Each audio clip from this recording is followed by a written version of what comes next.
Hello and welcome to Whispering Willows, a game that came out free on GOG not long ago.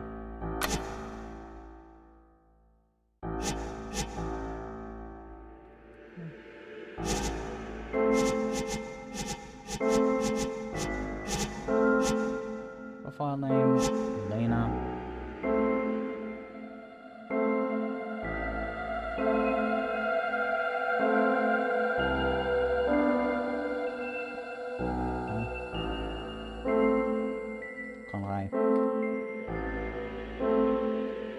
Nope.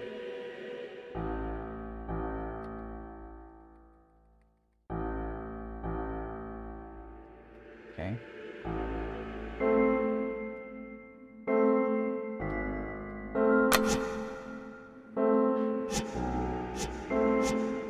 That's right. English. Spanish.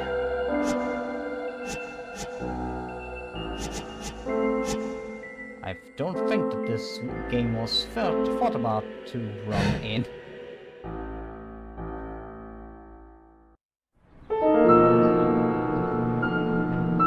Mansion Groundseeker goes missing.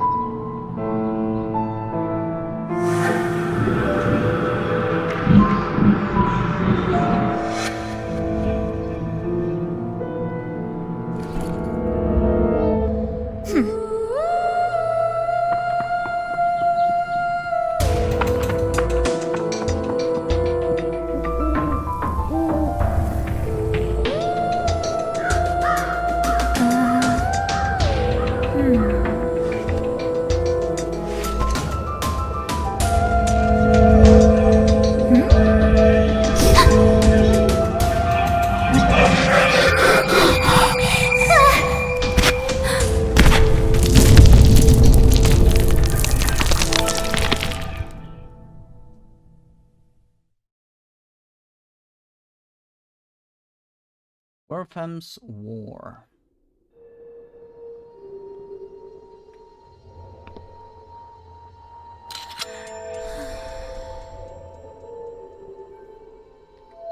Need to open inventory.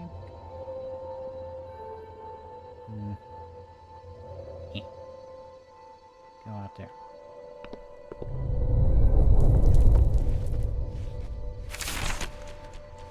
New diary. Willows family catacombs. Or...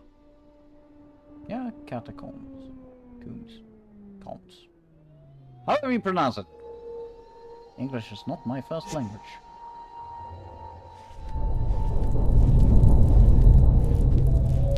Rumblings of that nature is never good.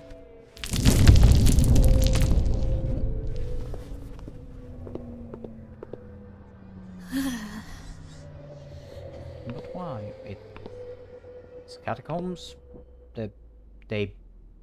The reason why they're called catacombs is because they were like tunnels where you buried people, mass graves, basically.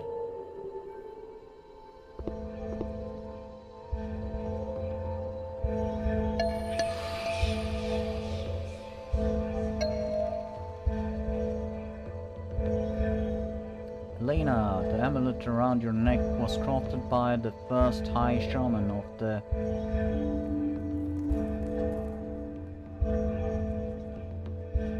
Quantaco tribe. My grandfather. It glows in the presence of spirits and boosts your shamanic powers. Let it be your guide.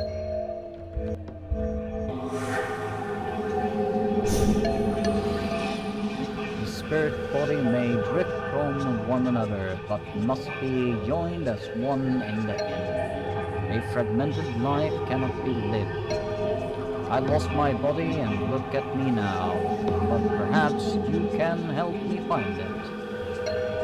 I shall reside within your amulet and teach you to fend off the darkness.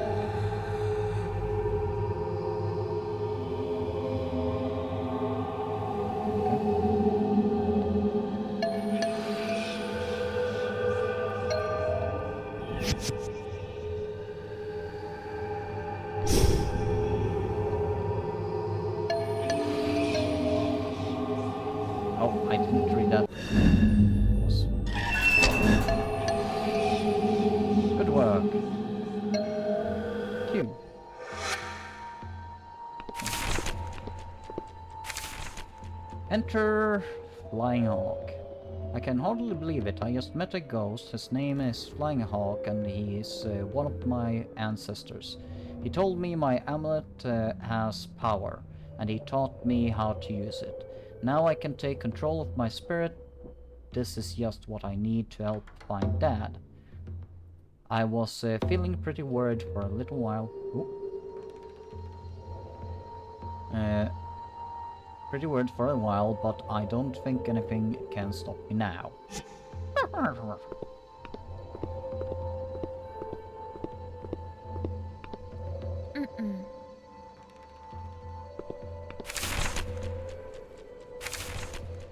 Flying Hawk, 1 out of 5. I soared through the sky, I sat atop a great eagle's bald head. I was carried further up, beyond the clouds, until I sat with the stars. I watched as the gods molded the world and used their own bodies for the day. They tore out the hearts for the earth's core. Their bodies' blood is the water we drink. We walk about their dirt, flesh and rock bones. When all that was left were the hands they used to shape the world. Their fingers became the trees that cover our lands. It is to them that we owe everything, and we must honor our eternal bond and live in harmony with the Great Spirit. The Spirit Realm calls me more often than it did before. As High Shaman of the Quantaco, if I'm pronouncing that correctly, I must heed its call and relate to my people what the Great Spirit has shown me. Interesting. Anything more? Nope.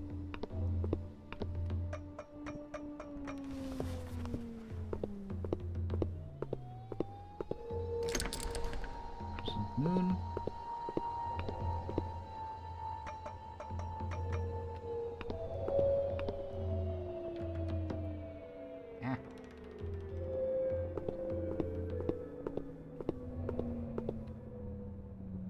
I wonder.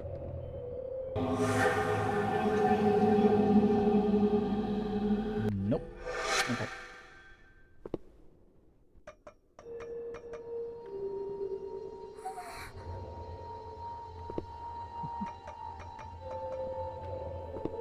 Great.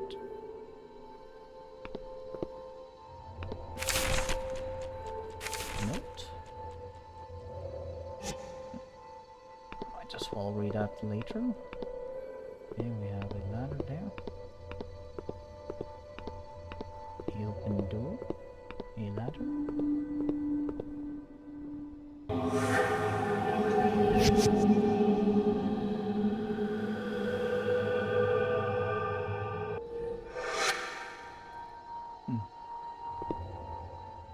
Pulley system. Let's first.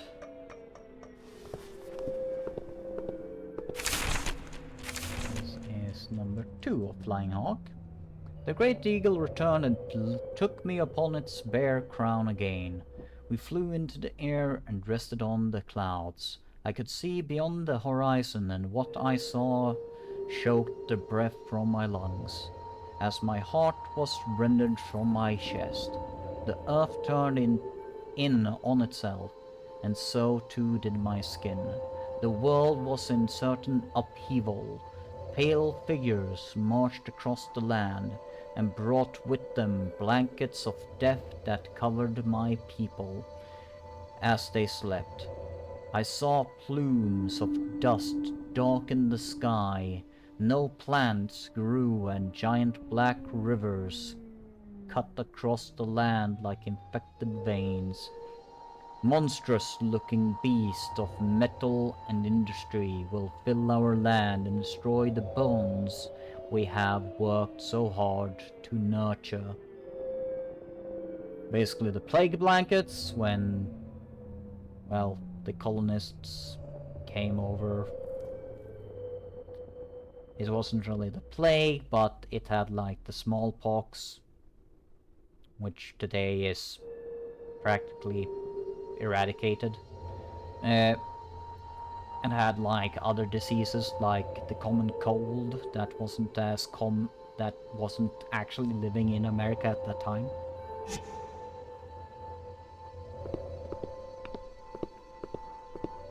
Oh, wait.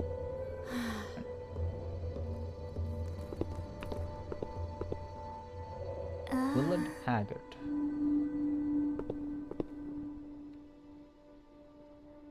Let's see.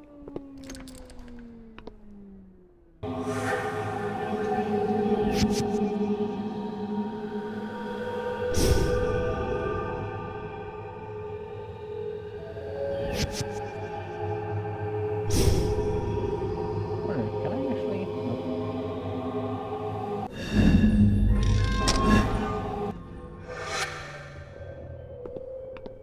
Ta-da! Storage area, room key. Okay. And a place to find out. Anything else? Down. I need two also. Let's go through here and see where it goes. We have a blood key. Well, a blood. Blah, blah, blah, blah, blah, blah. Done.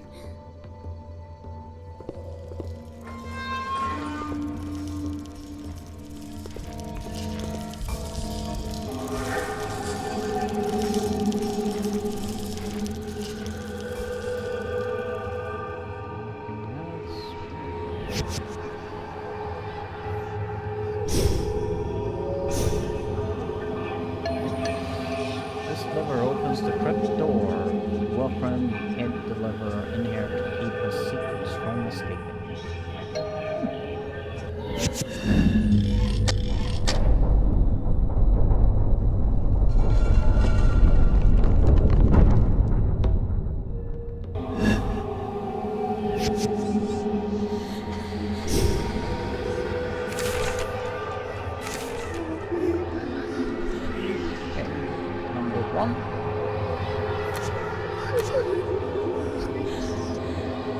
I'll do that once I'm like. There we go. Diary. Okay. Notes.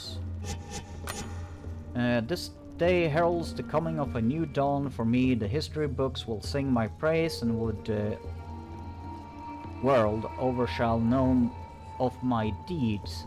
I set off to settle the savage west. With me, as always, is my trusted companion Darby O'Halloran. It was an enormous relief to know he would accompany me. He's far and away my most trusted friend, and I don't know what I'd do without him.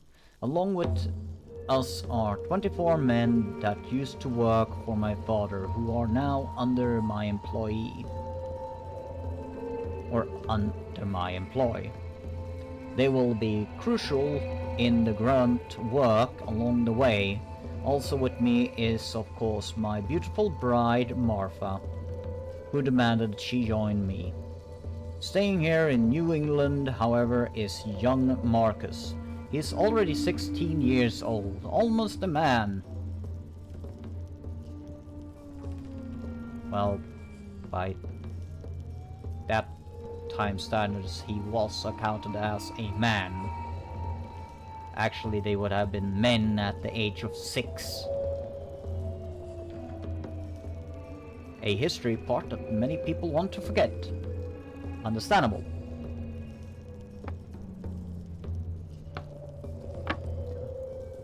He shall continue his education and apprenticeship under my own father. He could have no longer... My English broke. He could have no better a teacher, surely.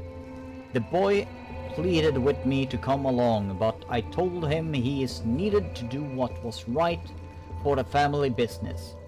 That someone would need to look after it while I established myself in the West. He's a sharp lad and understood well the necessity of his sacrifice. I embraced him one more time, tightly than ever I had dared to.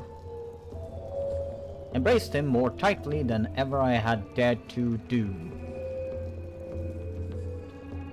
A bit of a odd sentence, but okay. But he'd soon be a man, and I knew he could take it. And make it. My dearest Martha has fallen dreadfully ill. She's contracted a case of dysentery. Ooh, yeah, that was deadly back then. The physician we brought with us believes she will live, but I am in a constant state of worry. Well, of course, she's literally sick to her bones. Like, dysentery is really fucking horrible. I care for her day and night. Surely she cannot care for herself. It pains me that she cannot see the beautiful land we pass through. I feel as though the sight would do her well. But the physician has warned that she mustn't move nor be moved by anyone else. Else her fragile state could go into disarray. I pray to God that we will save her. I can do naught but wait and pray. Now, if only I could learn how to read. Even though I'm an author and actually have written books before.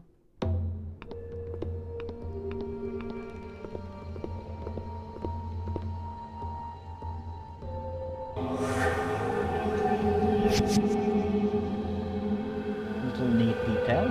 This has moved. You can see these chains.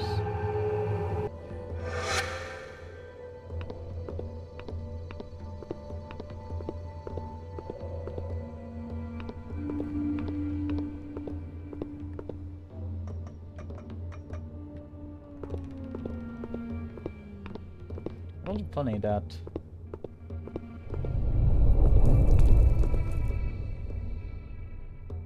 here in my mode there are multiple named coffins.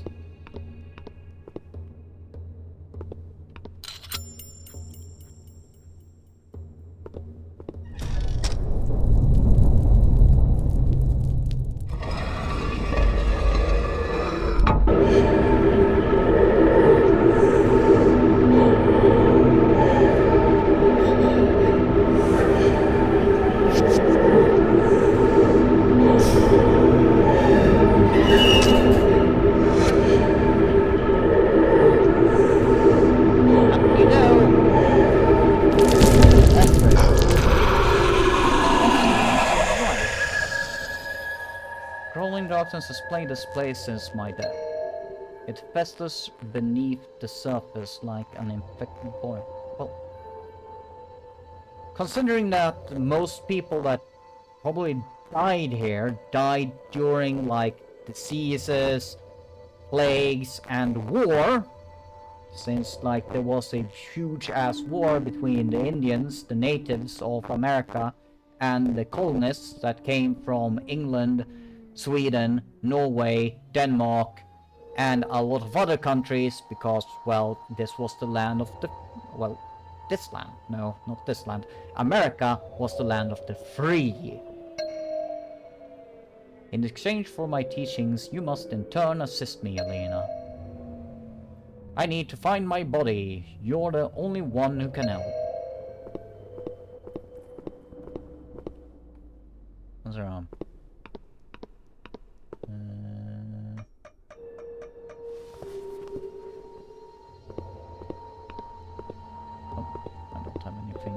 There. I don't think.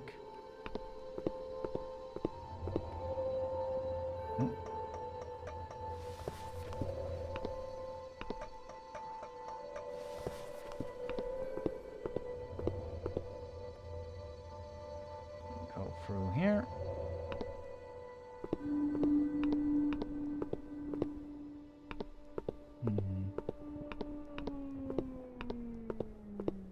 goes back to where I came from. Nope. And there's nothing new. Nope.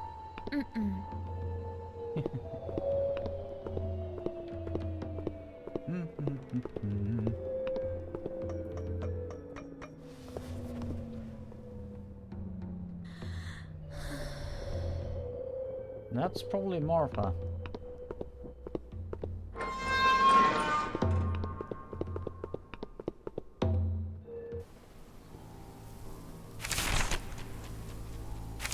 Very evil unleashed. See? Nothing here. Just checking so there's no...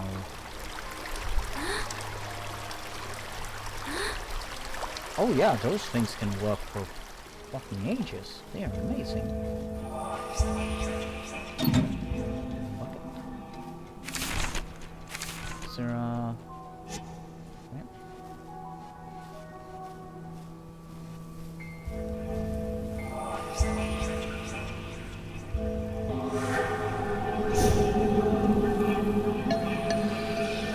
You see the white men? I'm taking flowers for them. Flying Hawk says we should be peaceful.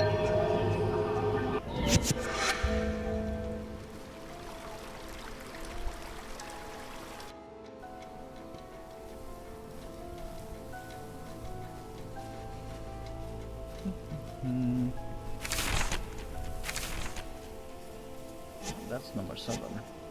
I can read this though, because it's the first one. I've been hired as a groundskeeper of the Willows mansion here in town. It's not my ideal work situation, but at least it's income for now. It should just be temporary for me anyways. But I can't stay unemployed with a family to provide for. I have to make sure I'll be able to send Elena to a good school and buy her the things she needs.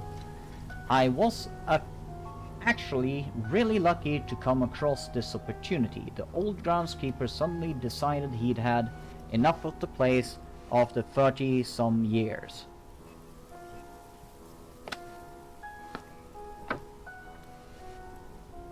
It was an immediate hire position. I was 17 years old or so, but they needed someone, and it would appear as though I'm that someone. Interesting.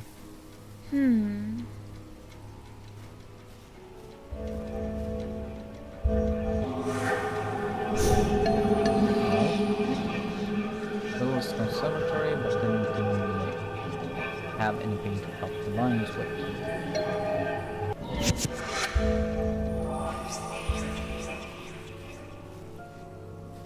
Mansion. Observatory.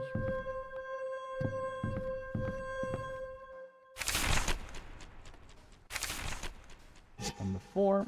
We need to get number 3 first.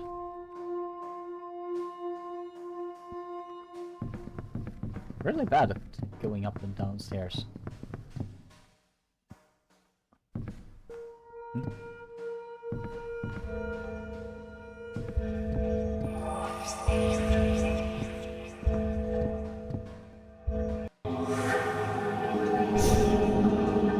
Good evening.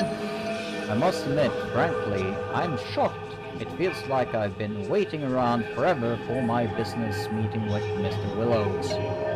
The sun here is so bright and warm, I may just take a nap in it. Interesting.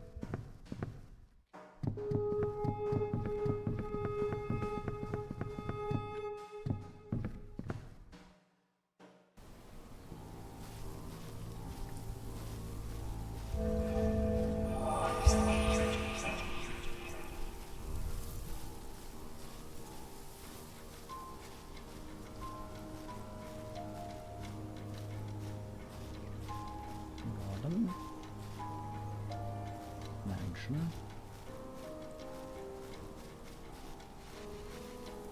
Guest house.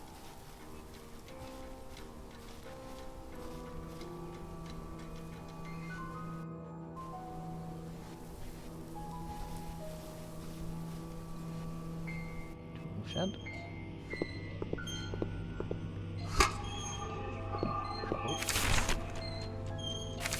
This is number 2. I've heard stories of this place when I was growing up from my grandparents, and we learned about its history in school. But I never knew who to believe. The stories from my family told a dark history of brutal genocide and inhumane enslavement of our people, the Quantaco natives. The history I learned in school was quite different. Wolfram Willows, the forebearer of this place, was depicted as an independently wealthy tycoon around whose endeavors the town sprouted. The thing is, I can see evidence for both sides of the argument, and that evidence is strewn about these grounds.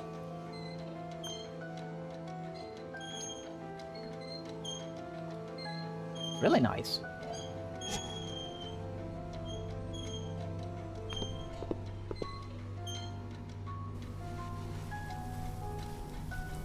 So.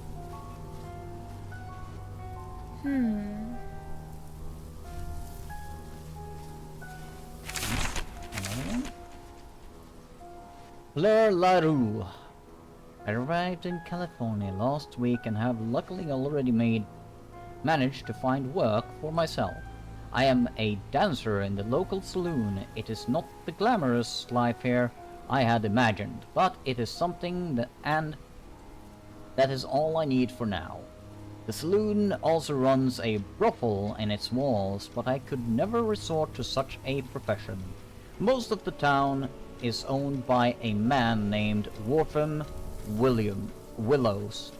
I keep on nearly calling him Williams for whatever reason. I have not seen the man, but his name is on the lips of almost all I meet. He even owns the saloon where I work. There are rumors about him, some good, some bad. I do not know which to believe. Probably both.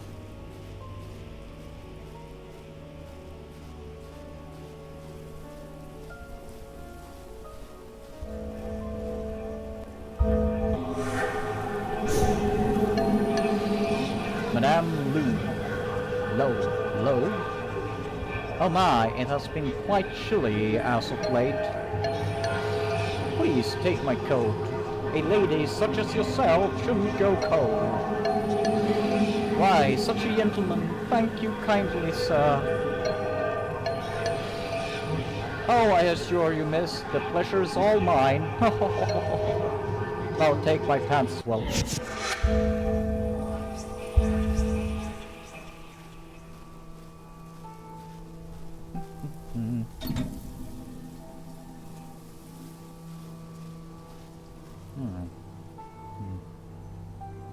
This goes... Oh, it goes somewhere. Okay. So, let's see. Next up is...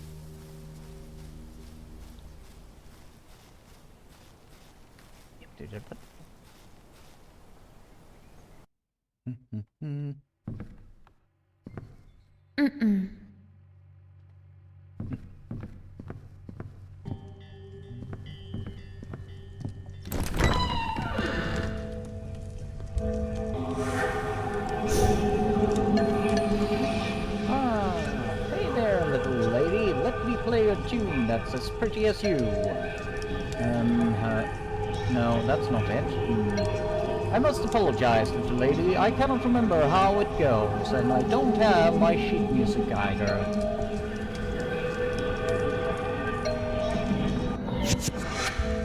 Alright. And this is Flying Hawk number 3. It has been many a year since the great bald eagle first visited me.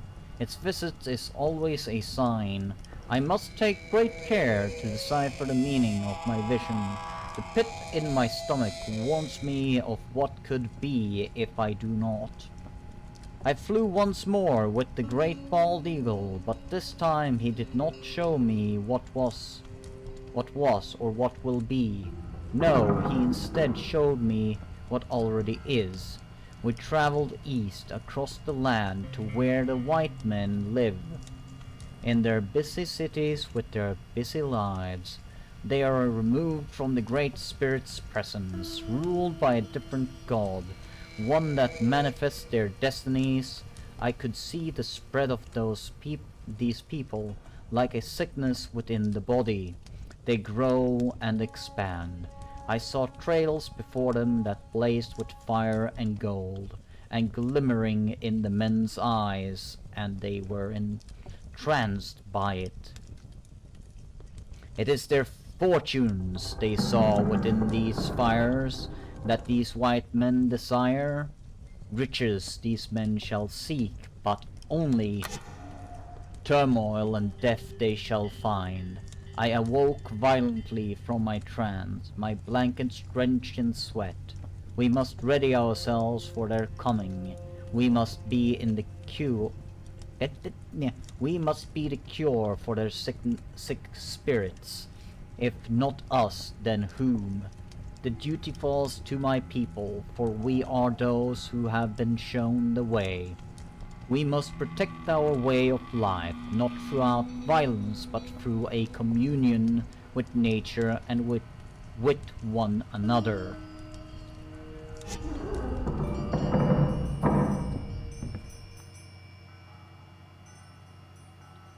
Let's see.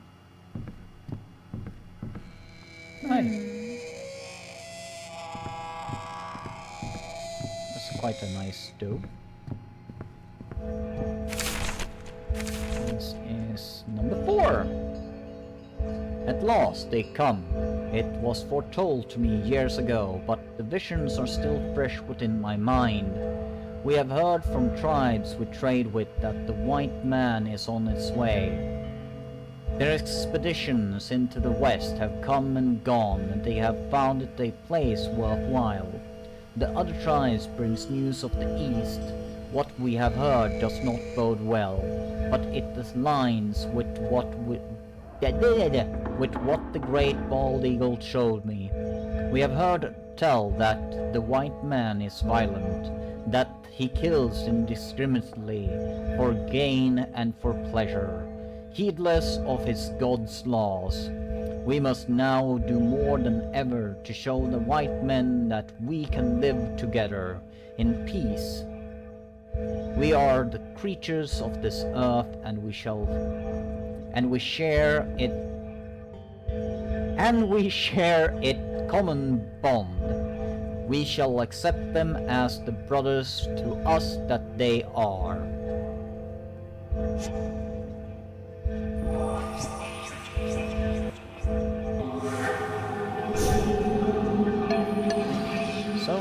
So many slaughters, all those natives and the blood on our hands. Well be damned, damned I say, our souls damned to hell.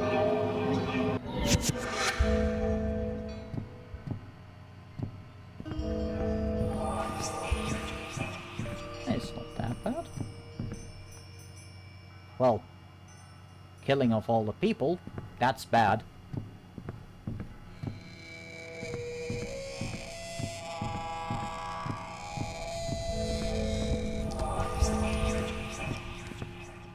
See anything in here? Yes. Number 3 and number 4. All my prayer, all my devotion did nothing to save Marfa. I don't even have the resources to build a proper casket for her. God has truly forsaken us both. I couldn't just leave her there in the desolate plains for the rats and maggots to have at her. No, I shall protect her even now, even in death. We were to carve a home together out of the wilds of the west. She will come with us, and she'll not be interred until I found a suitable place for her. If any man dares object to my decision to bring Martha with us, no matter his reasons, I shall in that very instant shoot him dead. I do believe we have found an opportune location for our new home, a verdant glade surrounded by rivers, teeming with fish and an abundance of wild game. A complication exists, however. The glade is home to a tribe of savages called the Quantaco. I have heard tell that they are a peaceful folk, but it confounds my mind to think that savages with neither government nor laws could contain any amount of civility within their primitive brains. But I shall do my part as a member of the superior race, and extend to them the decorum upon which I was most robustly reared. I shall conduct myself as though I were at a business meeting with other refined gentlemen. And that's actually a thing that they saw with other people back then, that, like, we are the superior species just because we have technology of certain kinds. So, like, they saw everyone else as primitive savages that didn't have, like, laws. Like, the actual tribes, the Indian tribes throughout all of, well, Native America, they had a lot of laws, they had a lot of rules, and each tribe had different cultures that they lived on. Like example, a warrior culture would often go out to war. They were great warriors, and they honed in their craft as actual warriors, to that of the detriment of others, but hey, that's just how it is. And then you had the traders, and you had those that were actually extremely helpful, wanting to help other people. So, like, but there was a lot of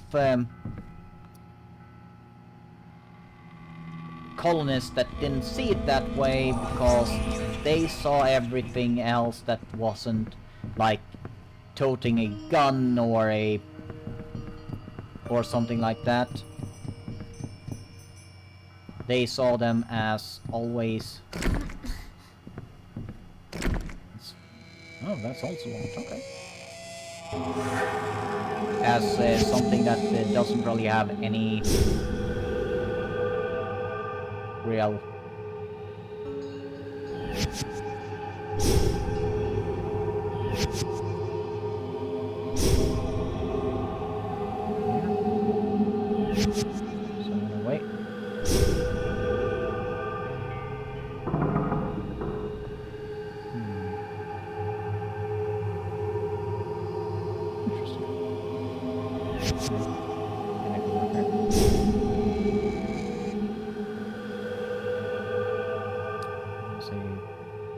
doors. Okay.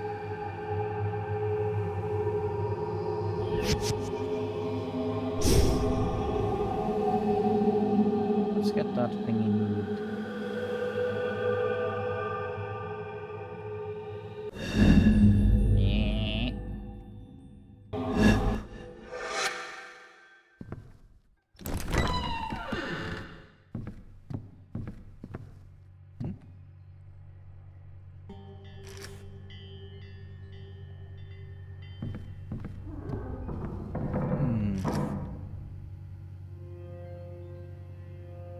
Interesting.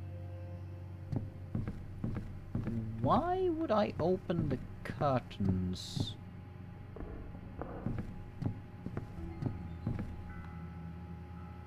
Is this locked? Oh. Anything in here? It doesn't look like it.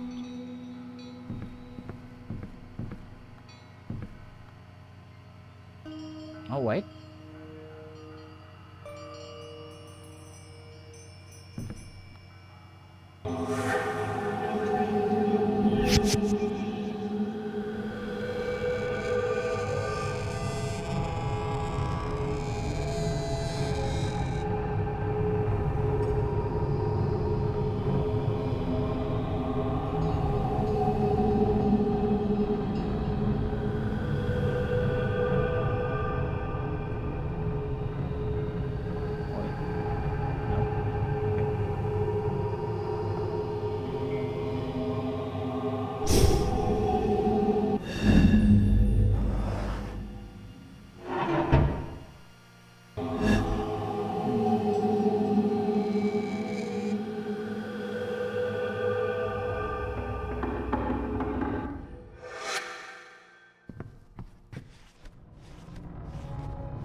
Oh, that creaking. Huh.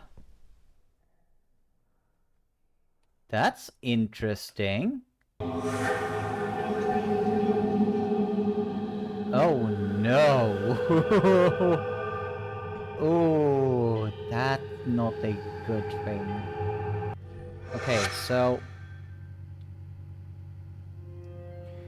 when we speak about shamanism, and we actually speak about the spiritual aspects of shamanism, there is two worlds. You have the living world, the one that we're in right now, and then the spirit world, where most dead people go when, well, you know, they die.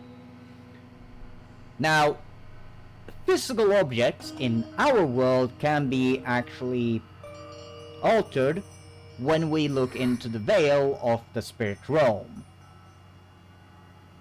So, when we go into the spirit realm here, I can see something horribly happened to that woman. And it's forever remembered in that painting.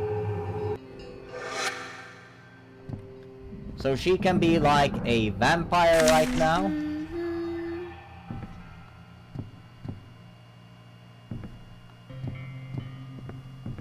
Or she can be a vengeful spirit trying to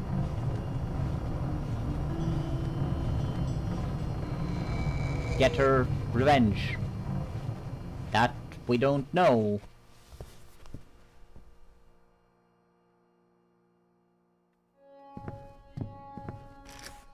But it's very interesting that I can open the curtains, because that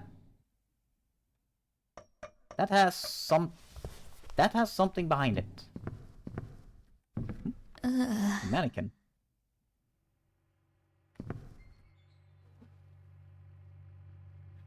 Very run down mannequin. Door. And door. That door is locked. Let's go in here and see if we can find something. Luggage. And a note. Flying Hawk, 5 out of 5. A group of young braves spied a party of white men coming from the east. Oh, young braves. A brave was a... How to explain it? Like, in most of the European language, we would say a soldier, a warrior, a knight, a squire, someone who is like the fighter, the hunter of the tribe. A brave is something like that, but like they do more than just that. They are basically the security of a tribe. So when you have young braves, they generally are like, oh, they are still after their training, so they are doing like small, non-threatening stuff. Hunting cougars and so on, that comes later in their life. So braves were actually extremely important for a tribe's safety. Coming from the east, we do not know. We do not yet know anything about them. It is my hope that they will be of no danger to us. However, we must ready ourselves for action if need be, all the while presenting open arms to these new friends. We have we have prepared food so that our visitors may share in our bounty. And we wish to welcome them. Some of the women and children have prepared themselves to flee if these men turn violent. Something I asked of them to do. I hate to think it,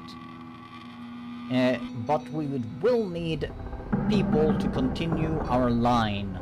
Among these women and children are my daughters, granddaughters, and grandsons. If I cannot save myself, I can at least save them. But I have no doubts these white men will regard us well. So long as we show ourselves to be welcoming and civilized, they will see us as their own. Some did, but not all. Some just saw them as, you know, savages and nothing more.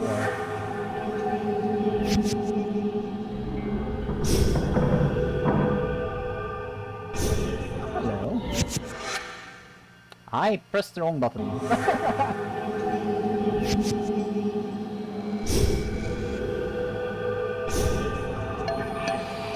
I'm the one they make get water from the well, the only one, so I left the bucket back in the garden.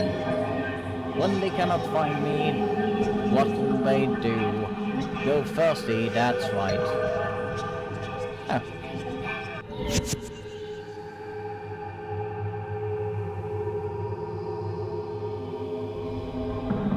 This looks like it's rather interesting, actually. It's a torture table.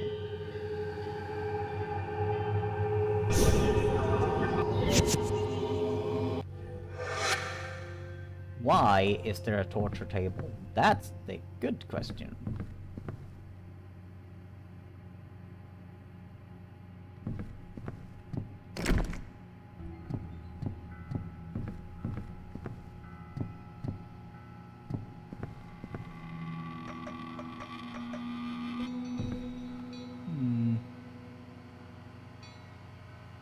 I'm interested in seeing what...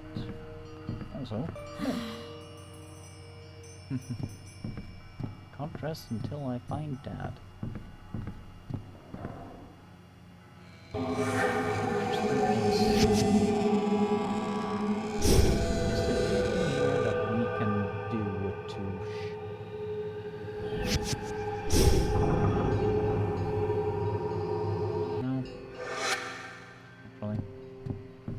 This is locked. Let's open that as well, because I have a bad feeling.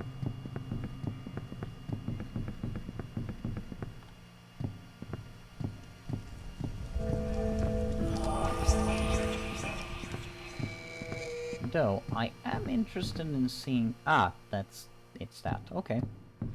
So, nothing.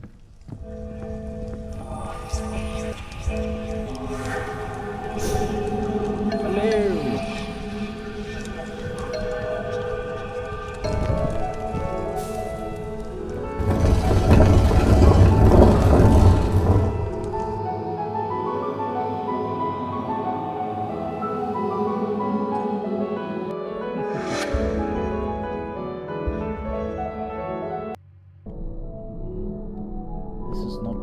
Basement, this is a tunnel, if I remember the name correctly.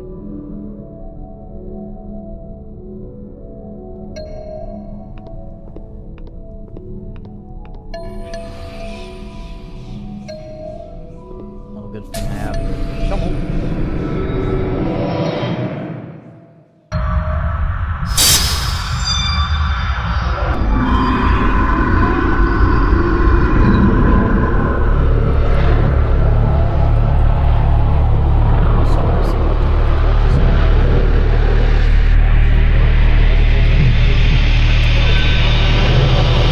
See you later! I am baffled by this, Elena. I was sure my body would be found.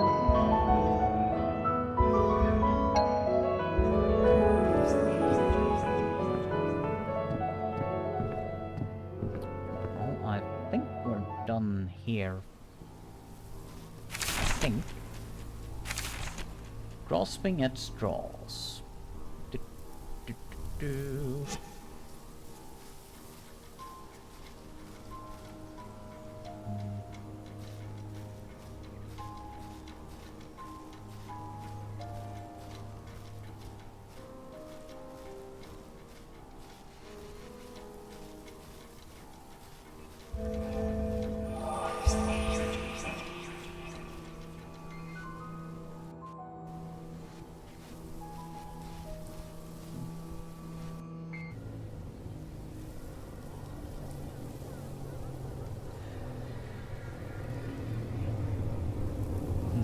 death sound.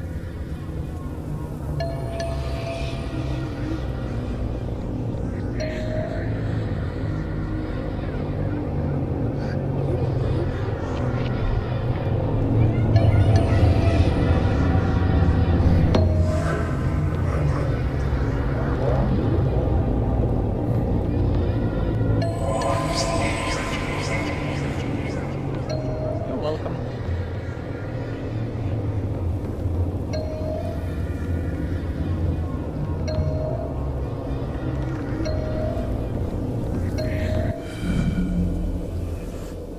Now, yes.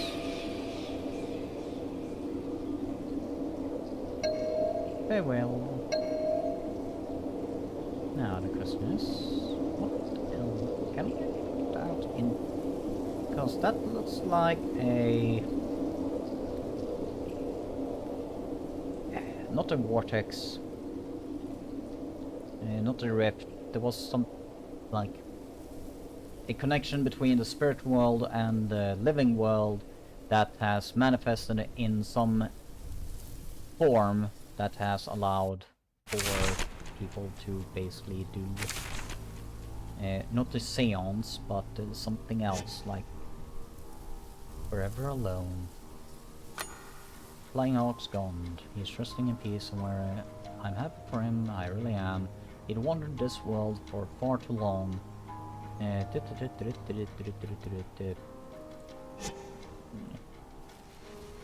so...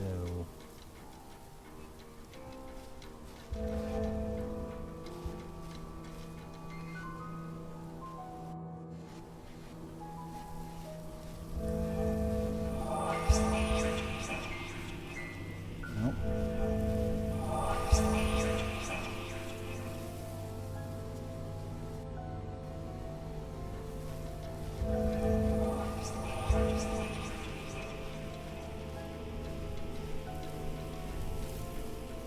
Guess.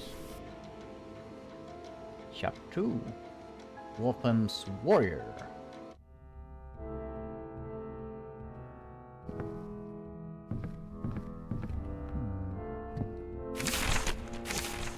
Number 5. I met with the Quanto Shaman this morning, a man named Flying Hawk. We met to discuss the bartering of this land, but our conversation took a turn. He told me that this area was rife with spiritual power, that the veil between this life and the next was thinner here than elsewhere. We spoke of Martha, that he could help me to see her again. I believed him, and he offered me his peace pipe. I wasn't sure, but the man told me that it would help me to free myself. I partook of the strange smoke he gave me, and the man told me I must let go of her if I wished to see her again, that my spirit must be pure. We sat in meditation for some time, my mind raced, and all the while about a bout of paranoia seized me, and I realized what this medicine man was trying to do. He would have me abandon my hopes for the future, have me live a life of savagery. I knew he was trying to poison my mind, and I would have wagered that the smoke was for nefarious intent as well. I refused to abide such insolence. I stood from my seat and challenged this necromancer to fight me, but he did not stir. I wrapped my hands around his throat, and still he did not move. I squeezed until I felt the life leave from his body, and he slumped down. I released my grip, and my fingers peeled from his skin as he fell back from me. I exited the tepe and gave my men the order to purge these wild savages from this earth, as God would command me to. Darby even made his first kill. I would be proud of him, but he trembled by his horse. the rest of the battle. It was like just a little girl. They're savages, after all. Ouch.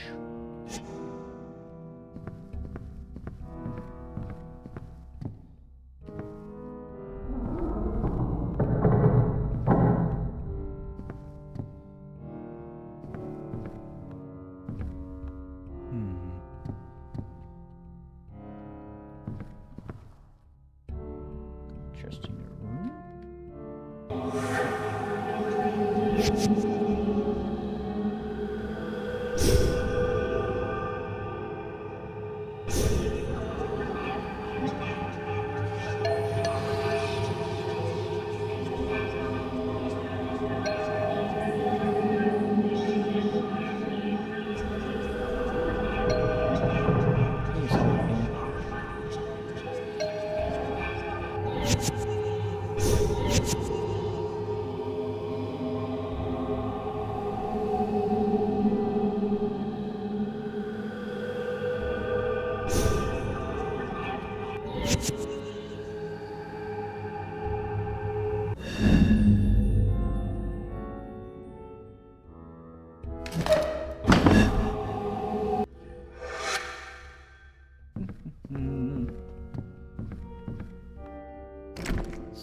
Okay, that's locked. Let's check the rest of this lower area. Speak to telephone.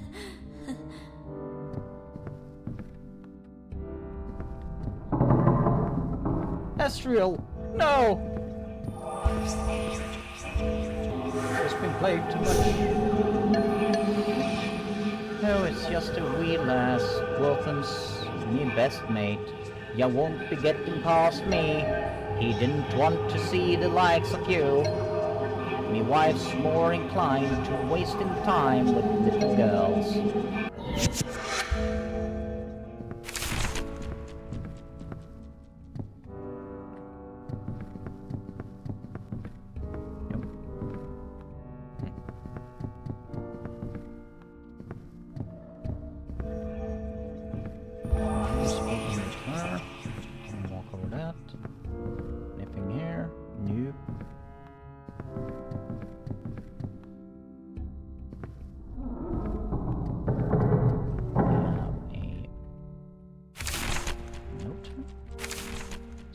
Number 3.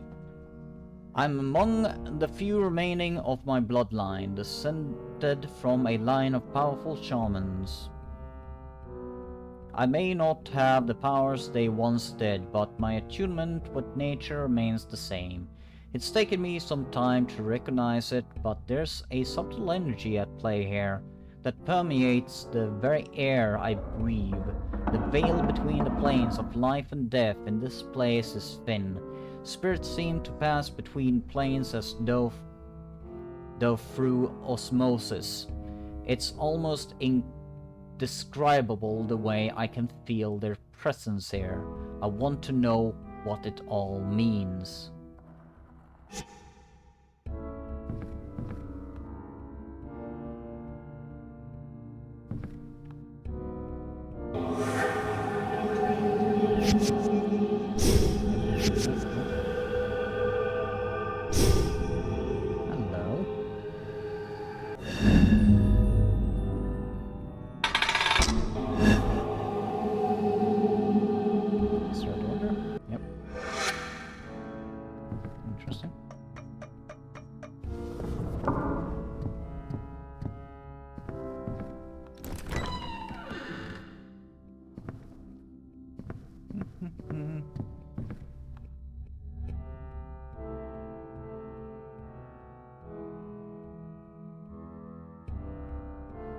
Can I actually get this down here? No. Okay, fine. Let's leave it at that. So we have a...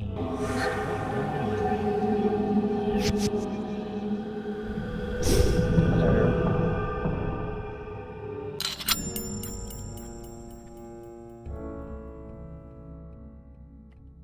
Anything else here? There's a door.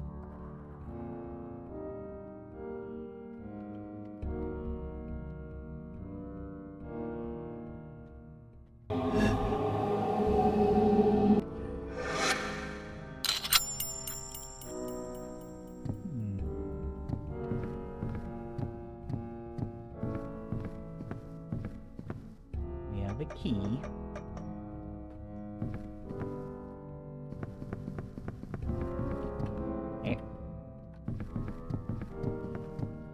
Need to get used to going up and down stairs.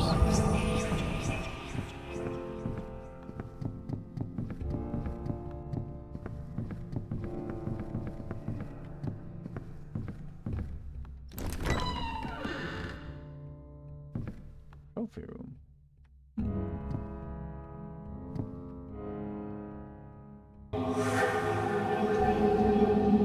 We have these images that changed. Nope. Okay. New message. Darby O'Halloran. Today is a day of excitement, to be sure. I'm traveling off with my best mate. We're from Willows. To the great unsettled west. We seek our fortunes there, and I dare say we will face many a danger. I have heard tales of beasts and the savages that awaits us. Wortham is but a gentle man, and lacks my size, so I feel it my duty to protect him along our journey. Without him and his, I do not know what would have become of my family. The Willows gives us work when none one other would. The Willows gave us work where no one else would. That would have actually sounded a lot better. I feel it is my duty to keep him safe no matter what happens. I will shoulder his burdens as best as I can.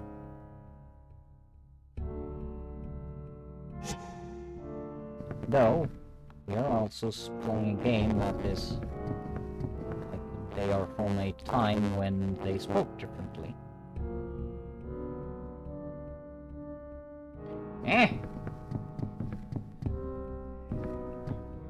There's my worst enemy.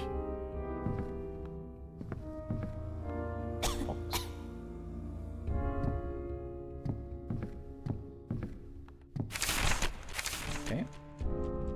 Number 4.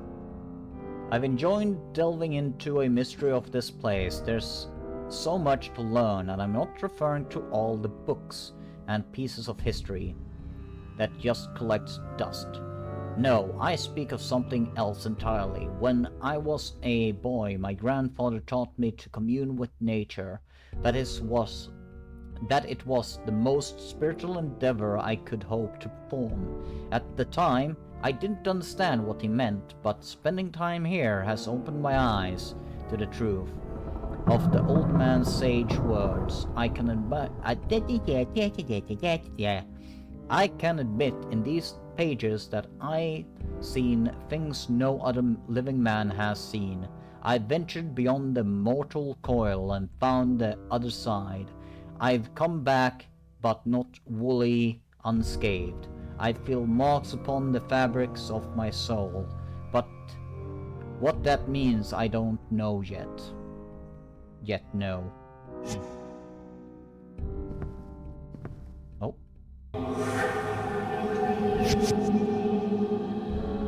Peekaboo. Let's see. Copper. That's a bed. Someone's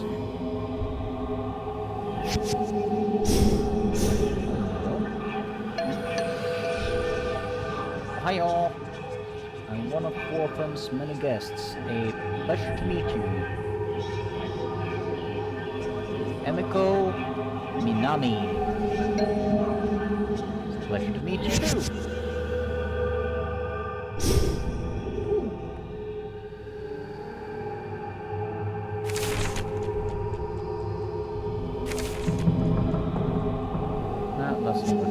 so we will wait. And there's nothing else there.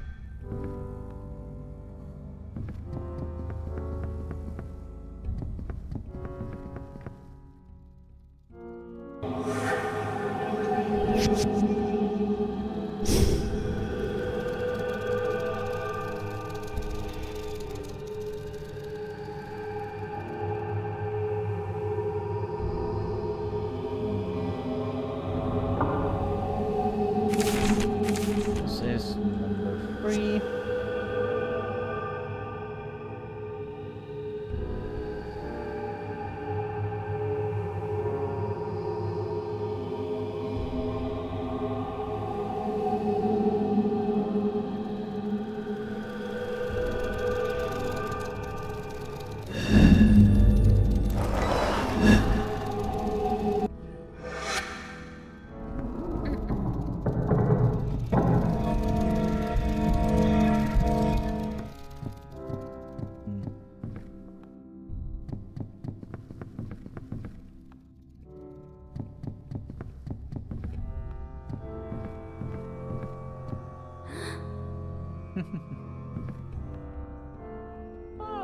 Let's see. I think those are Springfield rifles. I think. Oh, that's field data. Add note. Jeremiah, I have sent this letter in secret. I'm just not gonna read through all of this because there's so much to read. We'll read like the other ones.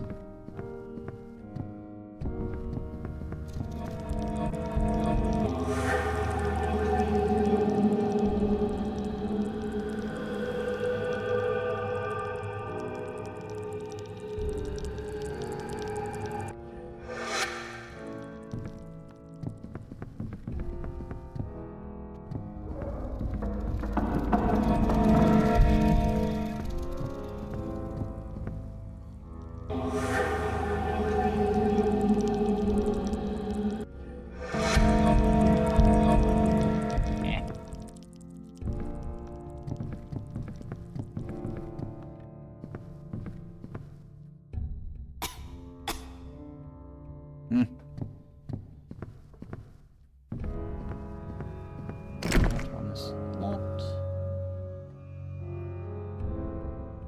Don't think that there's anything else to do there. I'm really bad at these stairs.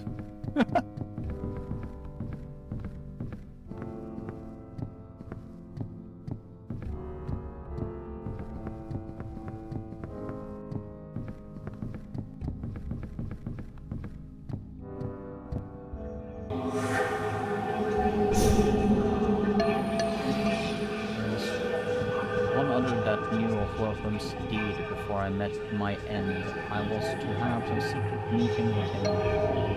Tool shed, 4 o'clock in the morning. He was going to tell me everything.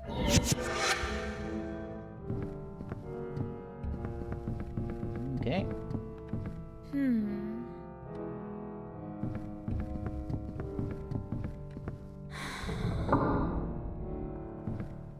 Well, clearly that is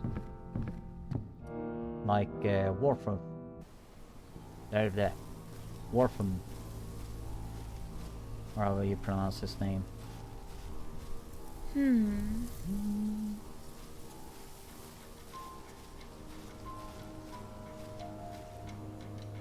shed.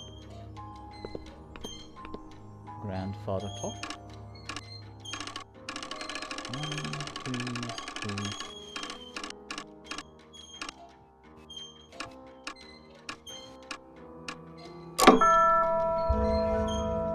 Thankfully it doesn't need to be precise.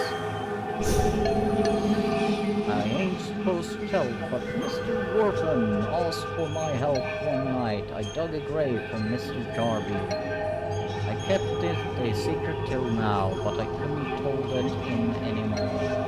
I buried him deep in the catacombs in a locked room where no one would find him. To ruin just wanna wash my hands of the whole thing. Alright.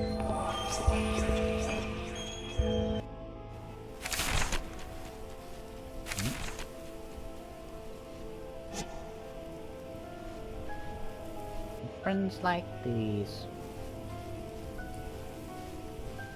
Da-da-da.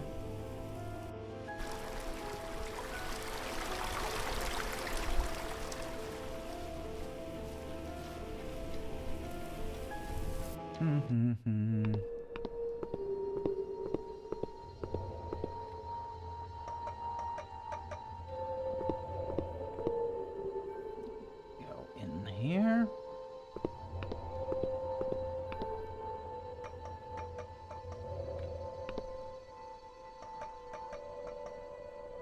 Now go here and here.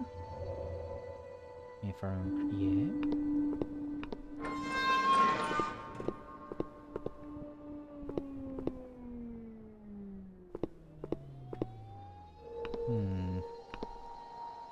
interesting. Is there anything in here other than this? It's quite a nice grave, actually. Just sad at what's happening to it right now.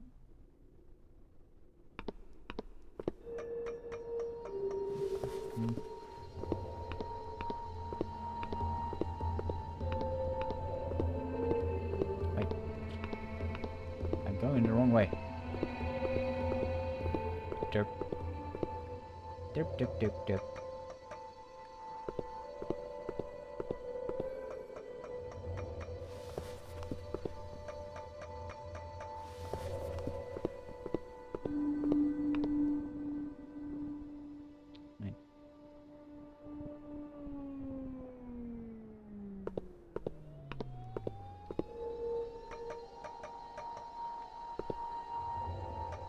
See.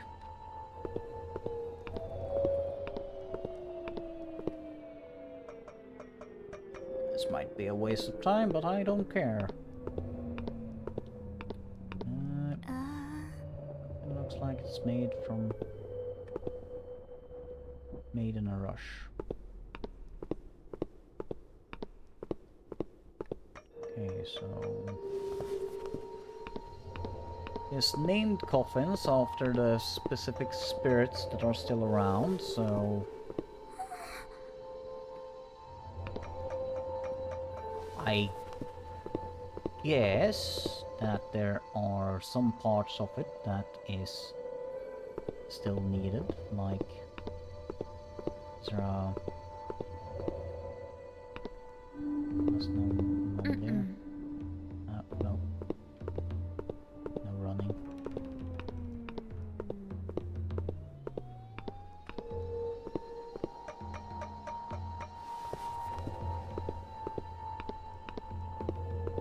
So sometimes you need to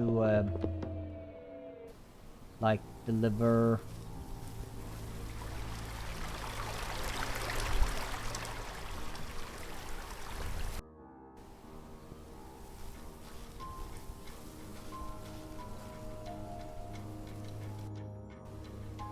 something to the graves of spirits to be able to give them eternal rest, or at least a peaceful rest.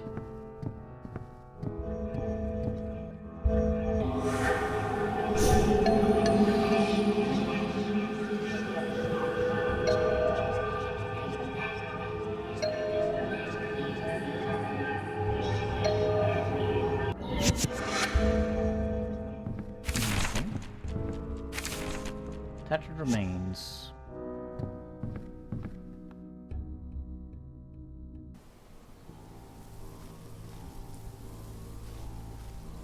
Yeah, this way.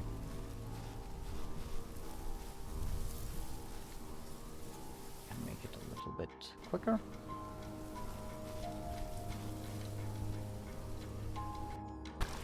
Oh,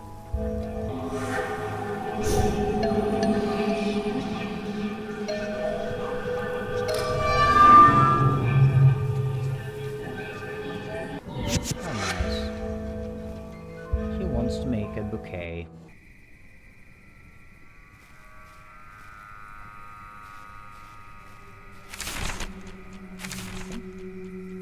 Soaring bouquets.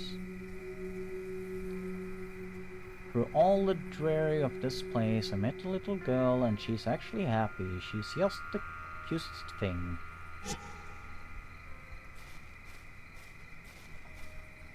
Except for the wound in her head, but that's a different story.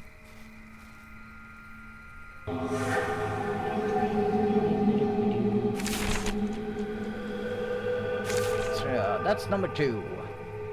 My hand shakes as I write. This day has been the worst of my life. We went to see the savages to find which rumors proved to be true, and which false. True and which false. Some said they were a violent foe, while others claimed them to be peaceful. I cannot say which to be true. We waited outside the shaman's teepee, while Wortham sought his counsel. He was different when he came out. I do not know what it was that I sensed in him, but he was a changed man. He told the men to kill everyone, and they galloped off with grins on their faces. I stayed put. A little girl ran towards us with flowers in her hands. He told me to do it. He said she should grow up to murder my sons in their sleep. But I could not bring myself to shoot her. She got too close of my rifle, and he kept yelling at me to just be a man and do it. I brought my gun up and brought it down upon her. She fell to the ground, and I knew she was dead. I walked to my horse, and I was sick. I stayed out of the rest of the fighting. All the men, Wortham included, looked at me differently now. I see the disdain for me plain on their faces. I know they whisper about me behind my back, calling me a coward, and worse things I will not repeat here. Wortham has given me a job as supervisor of the mines, as a good job as I could hope. It would seem as though they want simply to lump all of the immigrants together. I still see that little girl in my dreams, and the look on her face as she realized what I was doing. I see her when I walk into the town, but it's never her. My mind is playing tricks on me, and I do not know how long I can stand it.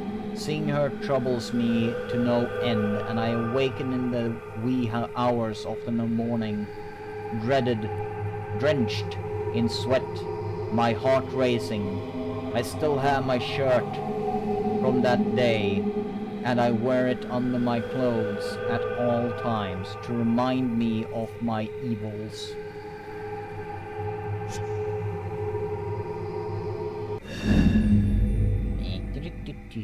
Don't mind the gap.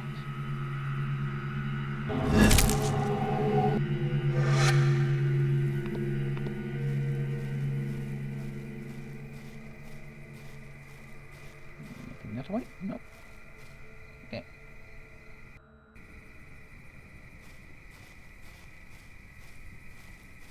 How many? One at least.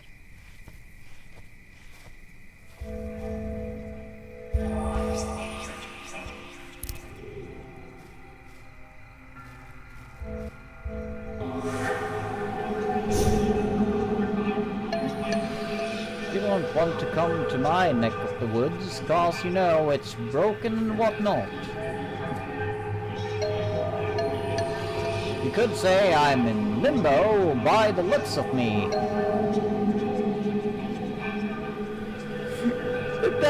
No! He's a dead bum ghost! I like to see her drinks some of my distilled spirits, if you know what I mean. Oh god. You don't want to come to my neck of the woods, tells his naked book.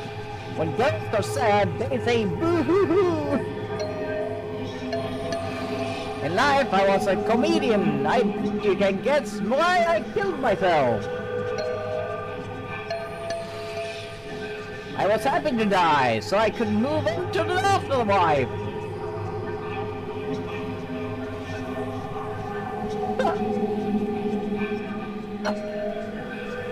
It's similar to the whole 72 virgins thing, but instead of just one woman, I don't hunt.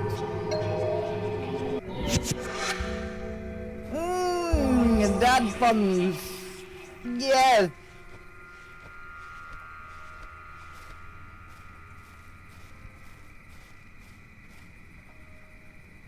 What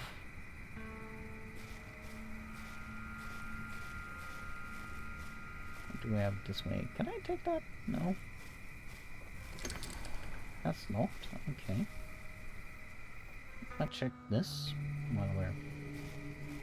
Anything here?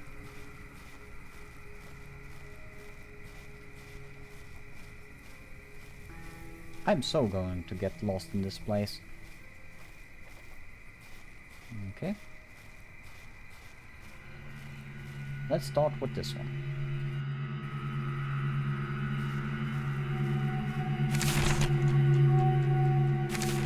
You're number 5. So we will wait with you.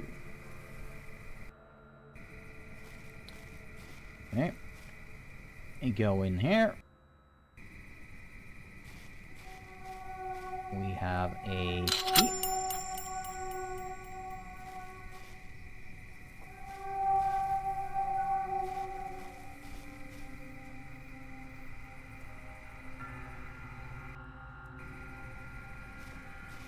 And we have one lost here.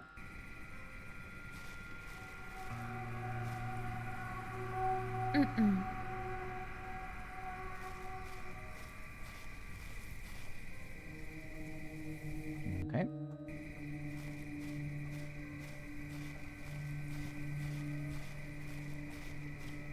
So I came in from over here.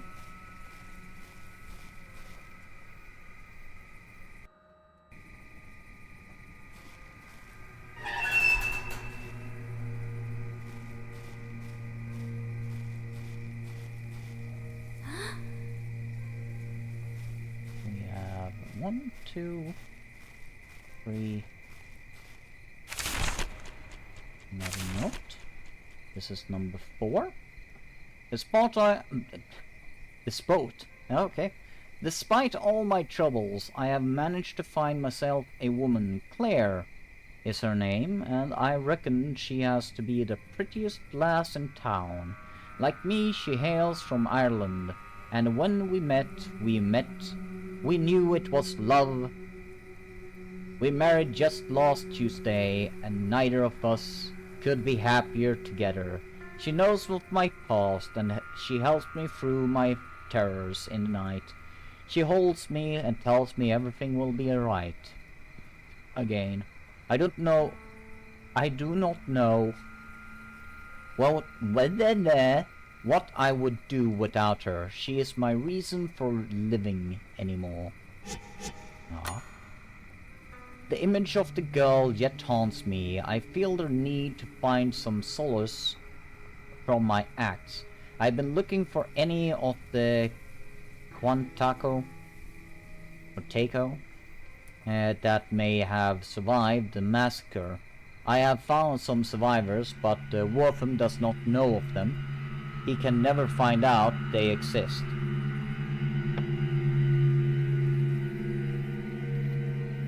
I am unsure of as to what he would do if he found out about them.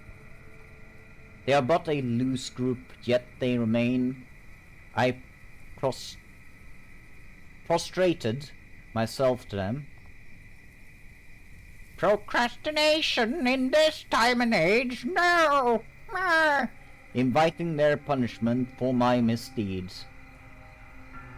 But they would have none of it. They have instead allowed me to learn about them.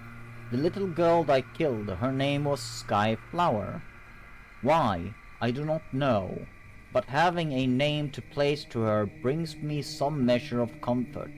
When I see her in my dreams, I can call her out by name, and you can also then communicate with her spirit, and know that she doesn't blame you. That's generally how it goes.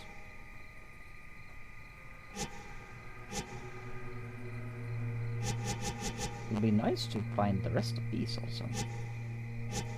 We need number 6. We have read number 5, number 6 and 7 we need to read. And then here we have all 5.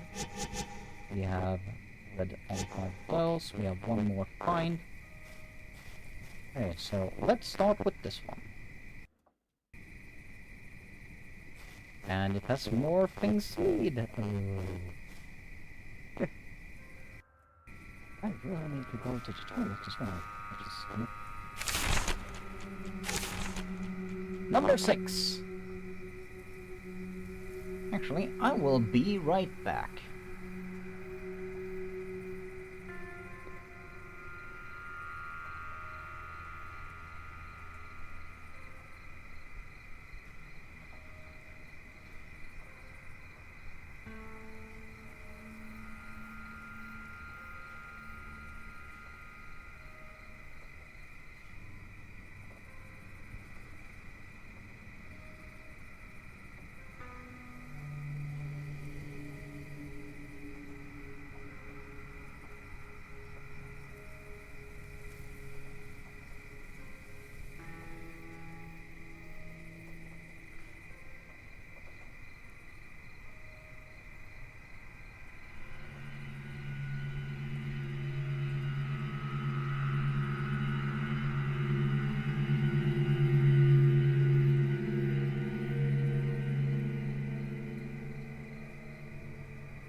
And I'm back.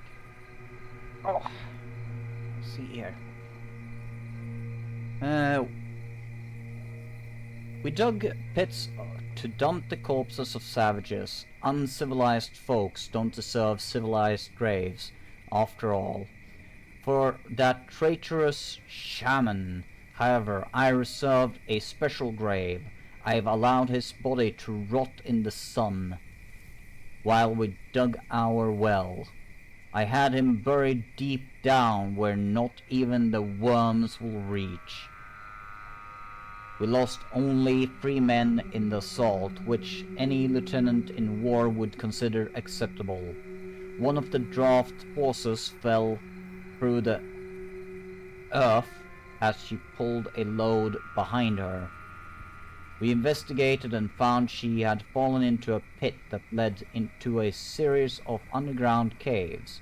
I have decided that we shall entomb the dead men there, and it will be used as a mausoleum for my estate. For my dearest Martha, I had a great coffin built at the entrance of the catacombs, so that I may easily come and visit her whenever I choose.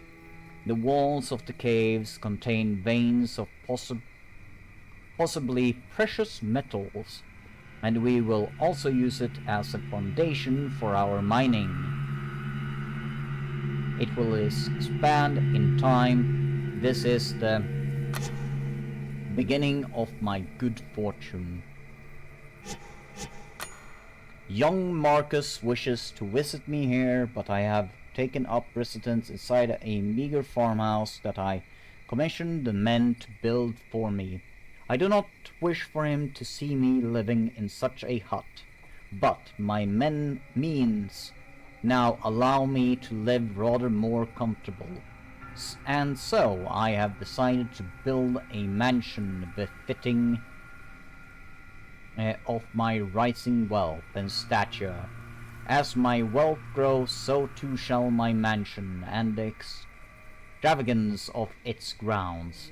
My quaint farmhouse shall be converted into a guest house, as I plan to host functions that will make me famous on this side of the country. I hope to have much in order when he arrives, such that we may spend ample time visiting together. He has informed me with his letter of how much he has grown, and I truly cannot wait to see the boy. It has been far too long. I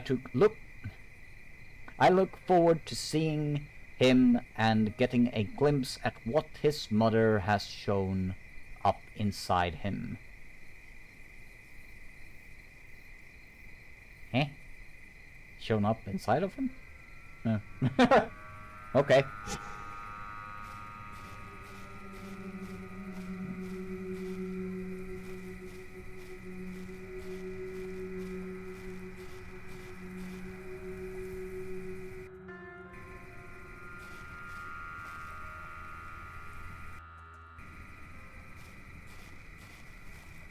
Next one.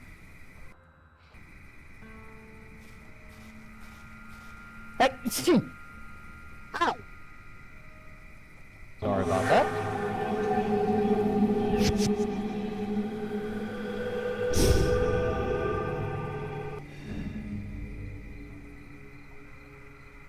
Ooh, spooky flower.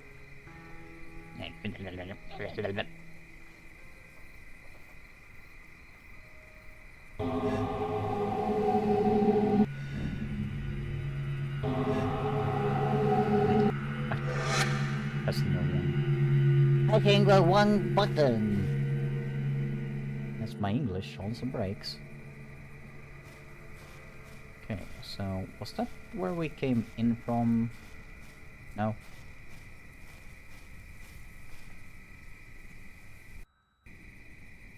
Let's see, what do we have here? We have a statue of... Oh. A statue of... Oh. Playing for one another. How neat. Oh. That's a good observation.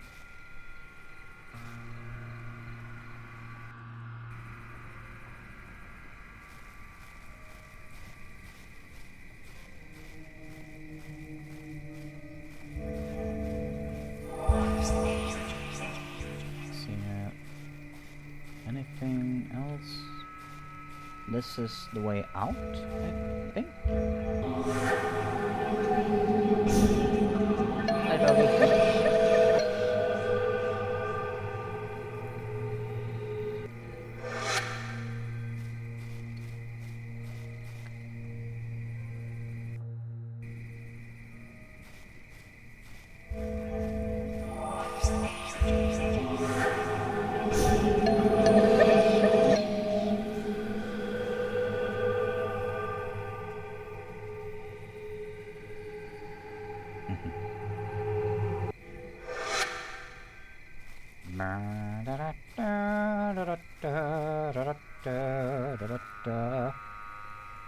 Go and get there.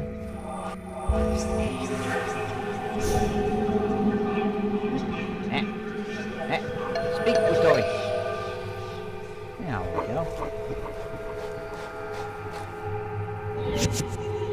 Hey. Doggy.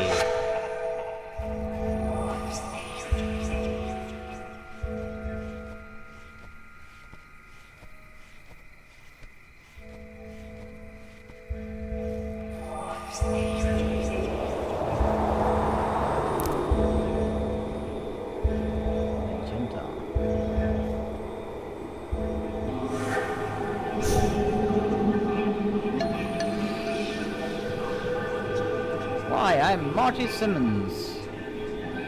I see you found my dog, Bufford.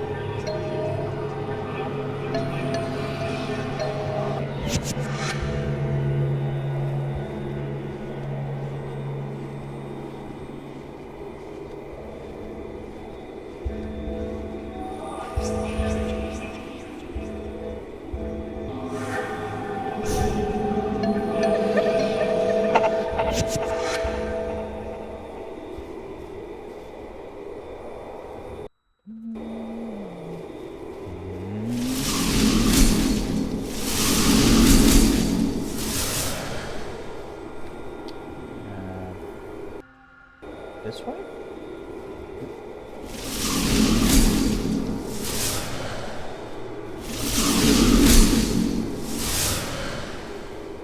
And this way? I think.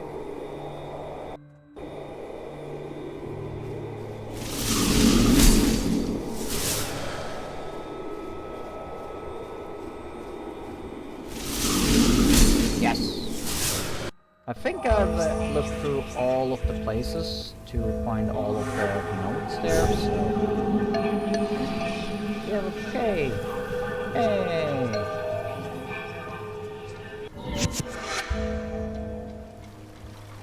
Okay, time to go...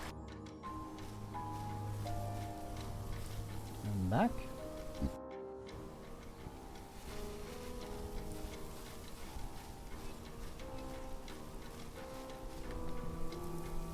Mm, 1 hour and 39 minutes. Yeah.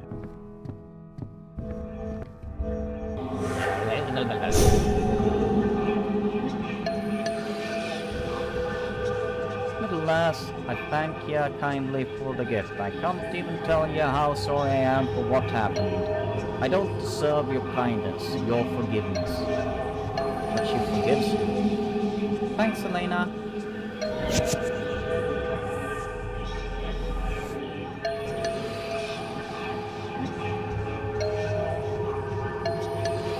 We killed them, Elena. We killed them all, and I, the worst one of all. I bashed that little girl's skull with the butt of my rifle. Werfen gave me the order, but that doesn't excuse what I did. I'm done fighting for him. My soul's damned to a fiery hell, but I made peace with that. Go on, Elena. Find your father. Be sure to hold him tight when you do.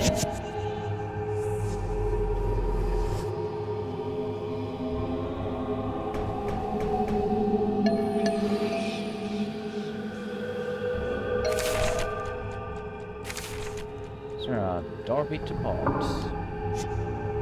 Wonder. Yeah, right, I can't run indoors.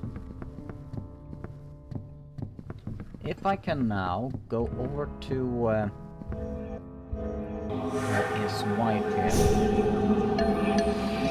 There was one other. Nope, just that. What if I go back to him?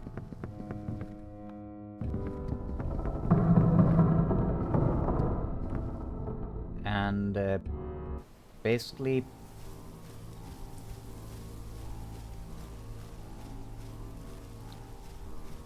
let's see. Hello?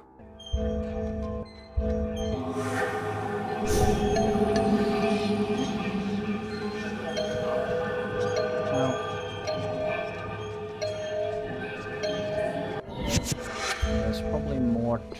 that. Okay, please.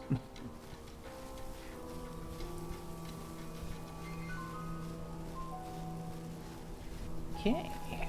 Now to see if we...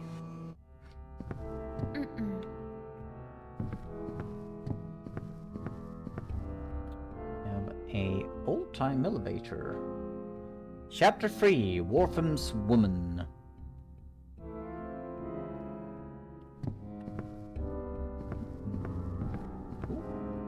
Wait.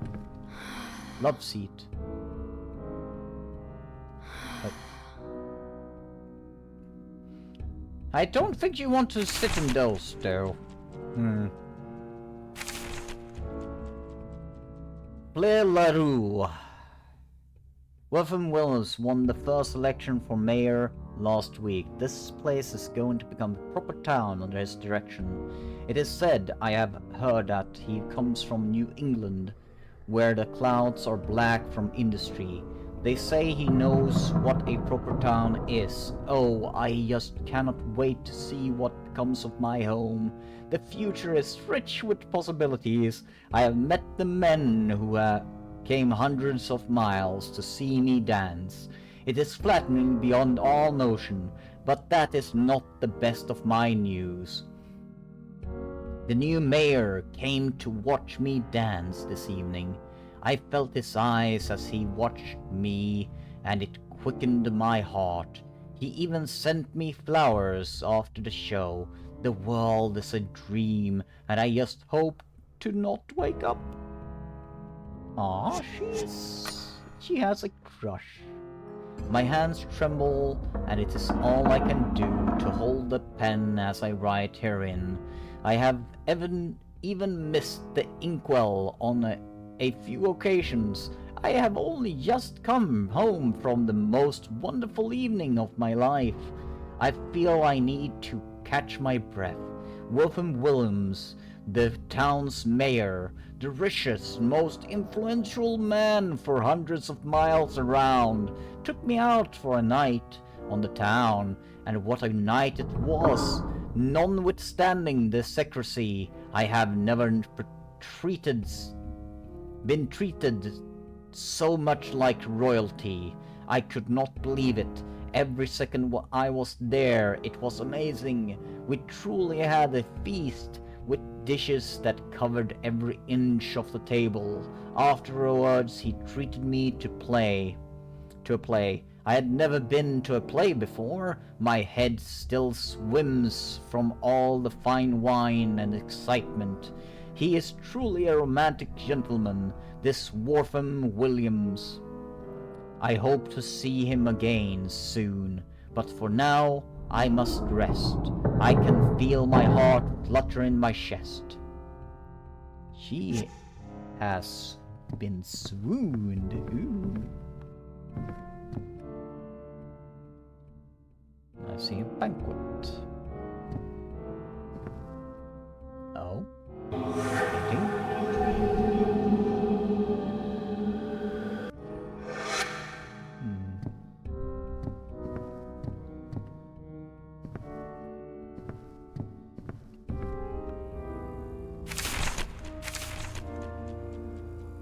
Darby!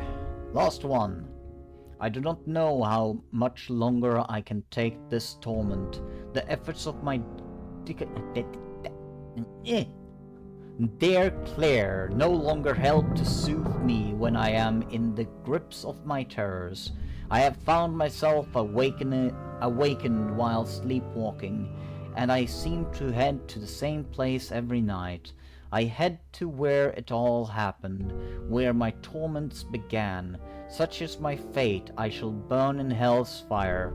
I know it is to be true. I have sought the help of holy men, and even their blessings cannot cure me of my affliction.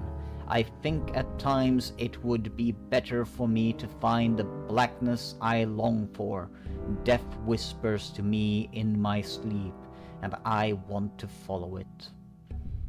He is grief-stricken in a bad way.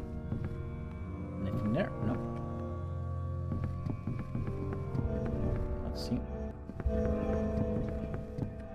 So we have something. Hello. Lord LaRue. Oh no, I've lost it. It's although a part of me is missing. Please, little girl, help me find it. Help me find my lost love letter. Orphan words always work so well to suit me.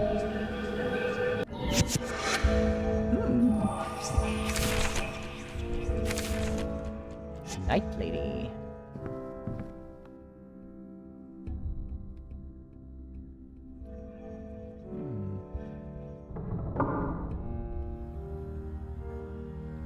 Why do I need to move this?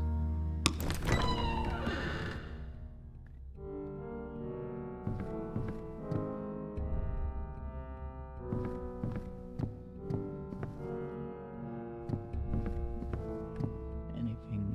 Nope. Down we go.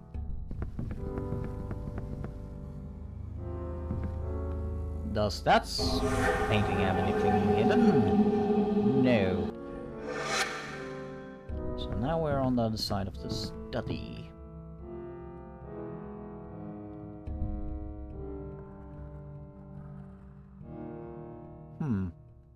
So we have an old... here. This is the washroom room.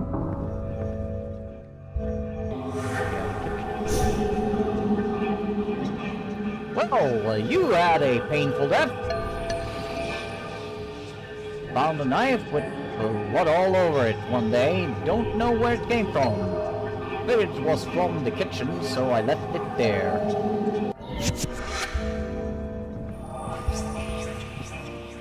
Ugh.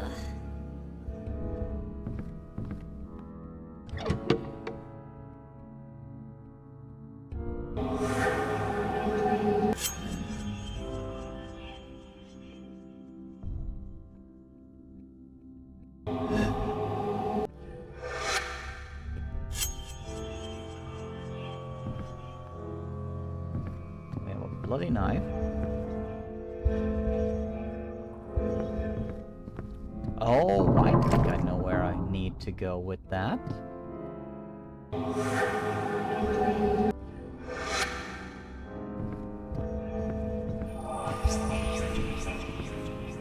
But first, oh, I could unlock this door. What do we have in here? Aha! Shortcut! Oh, Claire! What's this?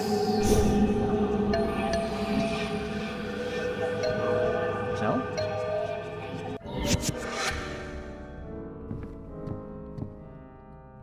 Nope. Wrong button. Eh. Knife is covered in thick, dried blood. And letter, basically... So we need... Button. Wrong button. Keep on pressing the wrong button.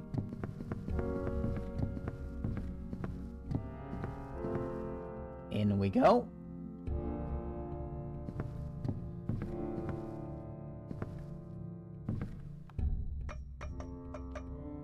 Ooh. This is a wine show. Teller. That's number 5, so I'm not gonna read that until I get number 4. Wine rack.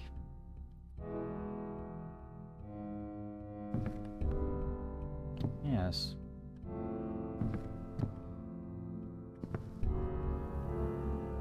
Wait, I might actually be able to cut things with this.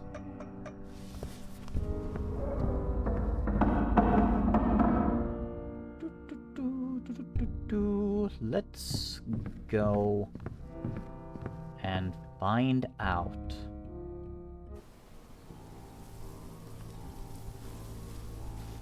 So I'm first going to go to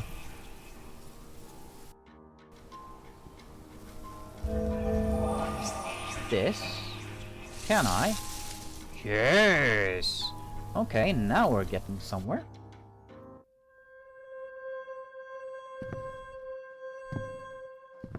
We have a potted plant.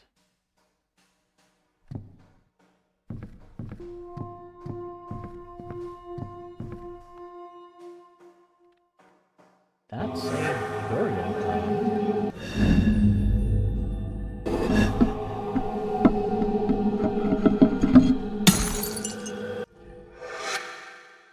And a small key.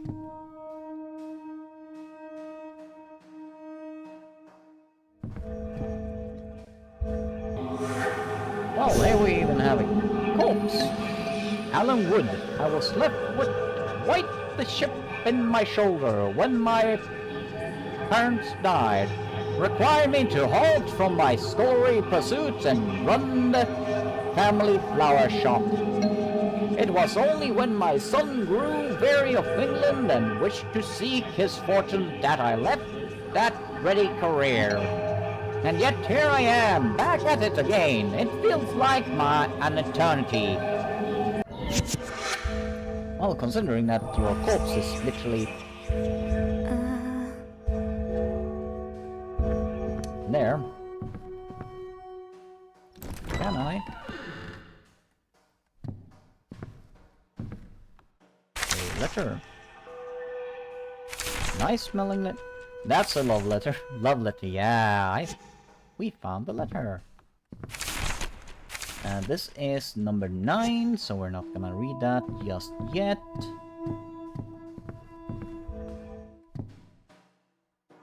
So I think we're done here, since there's nothing over there, there's nothing really left for me to do here. But we have another place that we can go. I'm gonna go there first, if I can find it.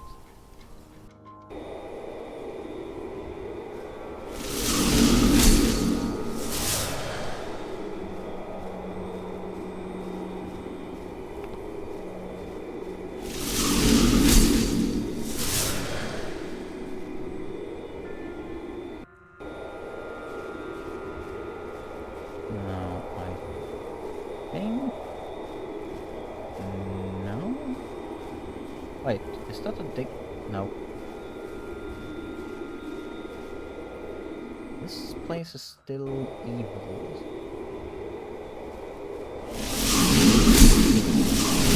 Yeah! Was it here? Nope.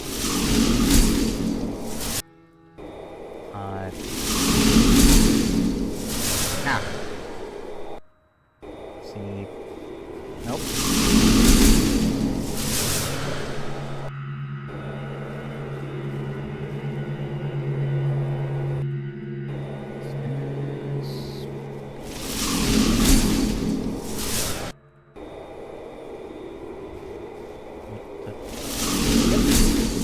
Aha! Found it! And here it is. Ooh. Around here, I wonder who he is. He sure is creepy looking.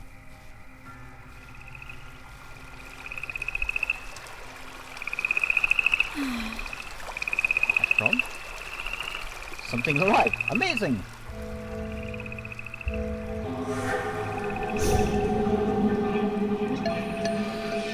No, I'm not a ghost.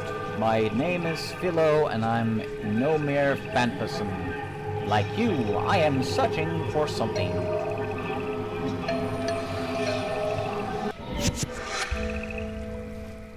Okay. So, is this like an Easter egg? Was there literally no point in going here?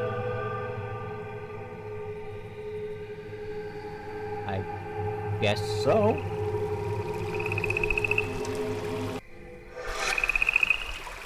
Okay.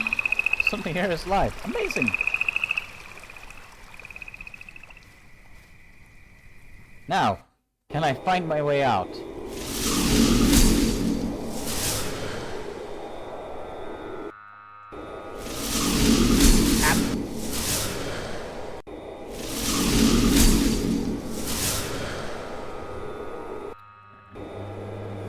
There.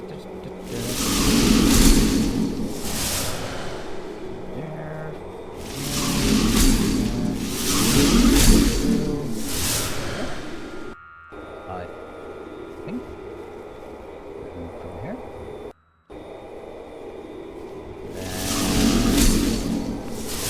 Run, Elisa! Run!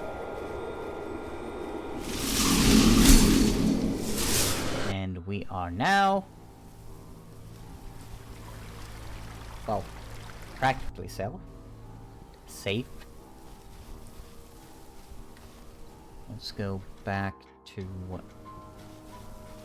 Le Mancha. Also, I didn't read the...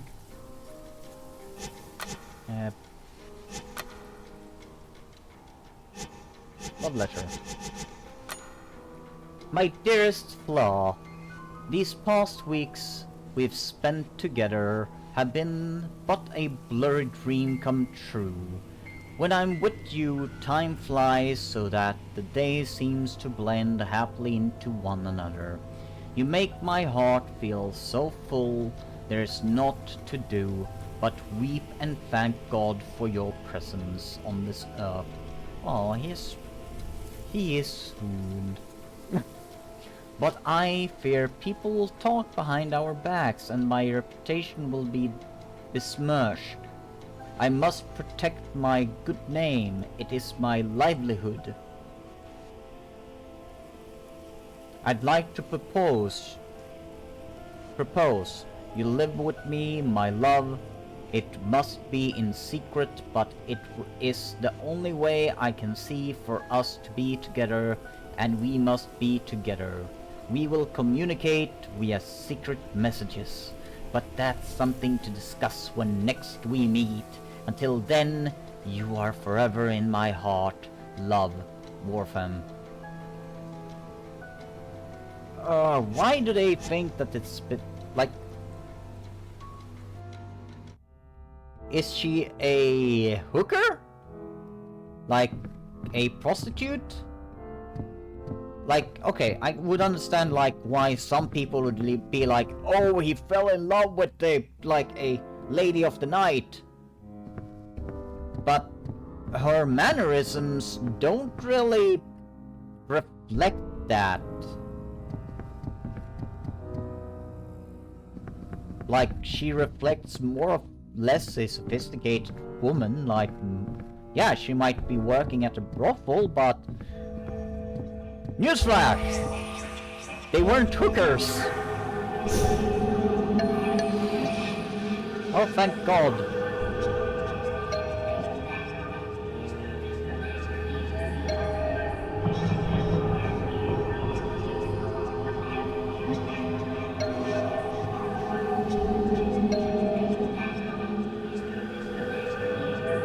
You have helped me more than you know, Elena. Goodbye, sweet child. I hope you manage to find your father.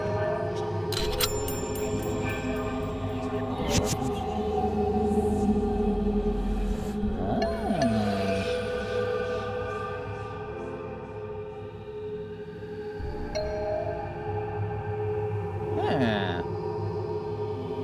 Go to wine cellar. That.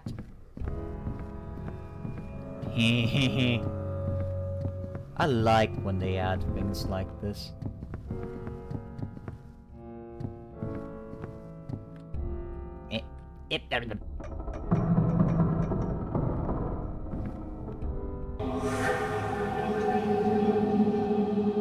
Code is 3123.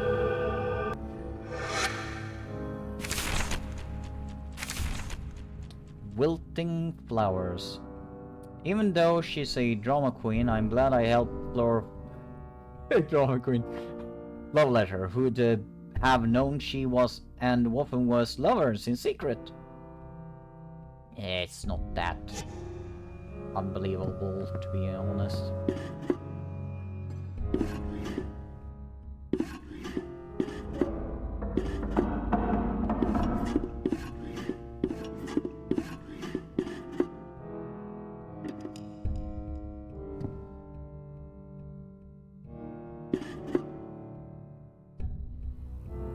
Hmm.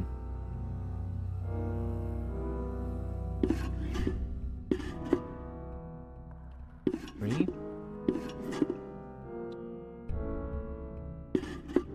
1, 2, 3.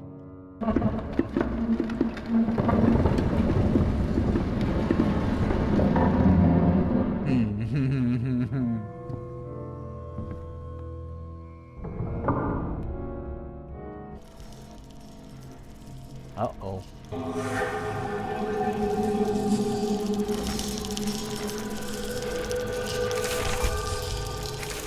Number 4 of 5. It has been some time since I moved my belongings to the Willows mansion. To be closer to Wortham, we must love each other behind closed doors, as he cannot afford a scandal as the town's mayor. He even made a special room for us to be together. He's such a kind, smart man. He invented a way for us to leave each other's messages no one else can read.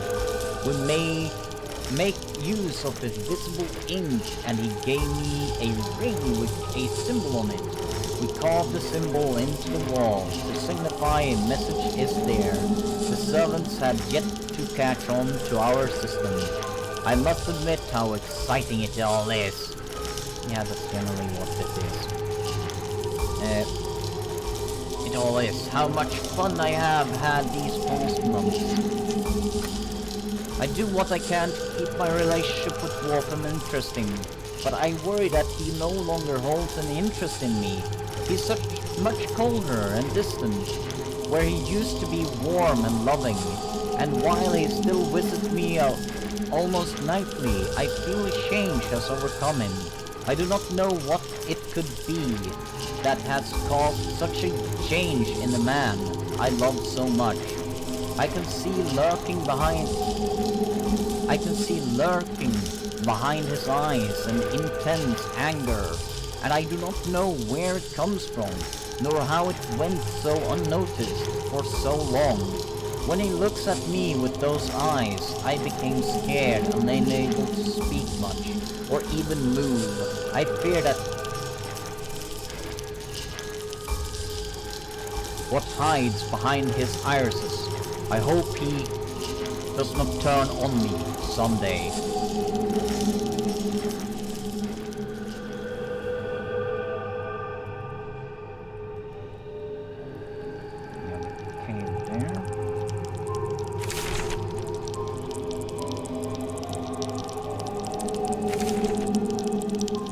Number 8. There is something amiss with Darby. He has become stark, rabid mad. He was a coward before, which I could only vaguely stomach, but this overmuch. He came to me in my office, rambling incoherently. He sat himself down with his hands on his head, and he told me he was cursed, that he was haunted by the little girl he'd killed. I care not for the ravings of a madman, nor his company. I am trying to become the mayor of this town. No one will elect the man who keeps the company of a lunatic. Something must be done about Darby soon. I have taken interest in a young dancer named Flo from a saloon I own in town. She is likewise interested in me, and I have begun my courtship of her.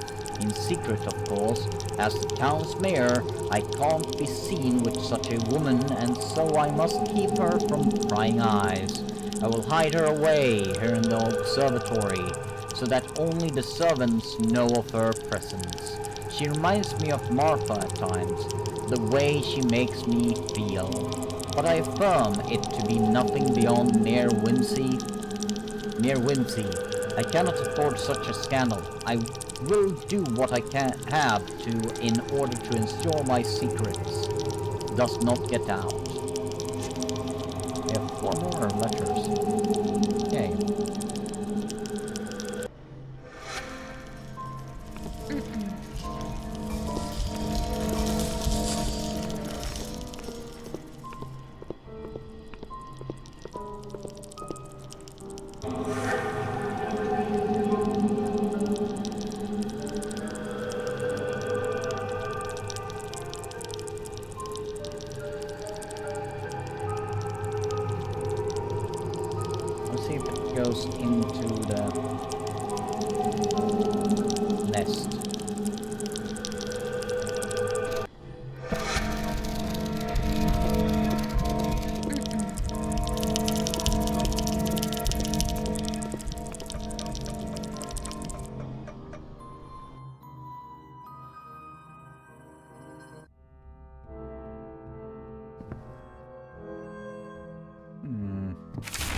That's a very lavish bed. What evil lurks? I've been wondering about evil lately. Where does it come from? What does it look like inside a person? I believe I've now seen it firsthand.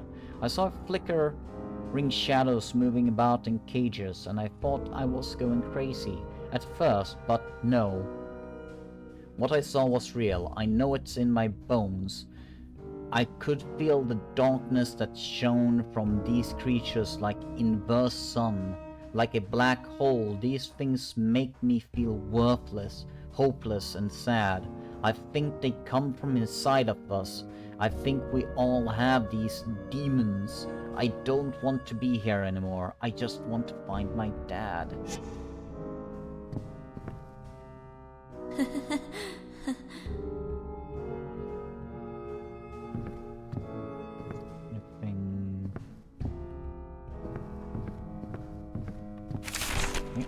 This is number 10.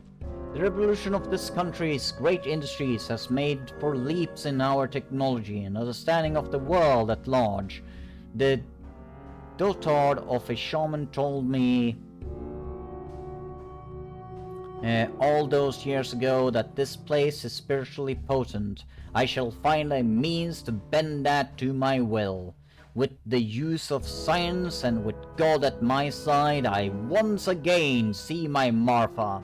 I have sought preachers and monks and other holy men to cleanse my spirit, but no pursuit nor any amount of money does a bit of good.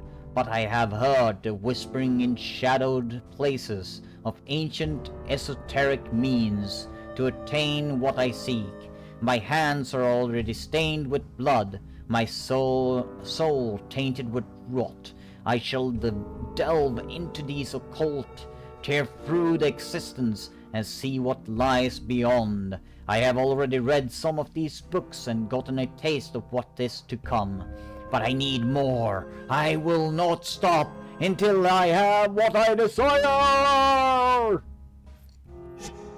Fucking occults. Like, occults? Like, occultism is... Like, even in the circles of occultism, like, you need to respect each side. What a cool old suit. Oh yeah, that's one of those that you can, like, pump with a paddle on the bottom. It's super awesome. It was super revolutionary back then.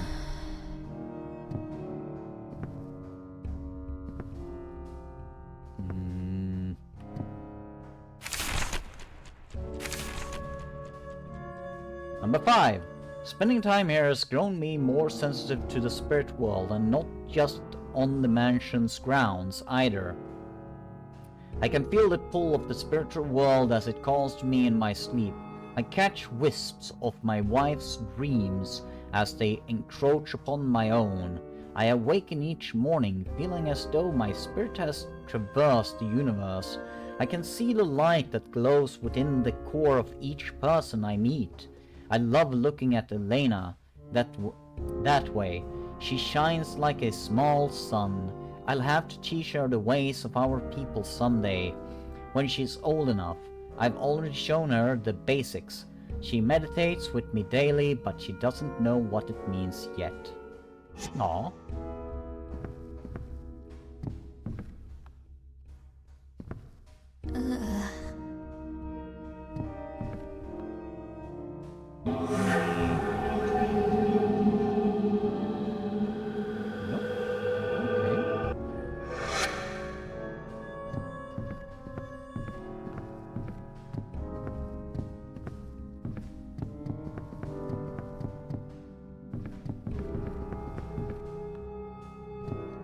One way that way, and one this way. We're gonna take this way first. We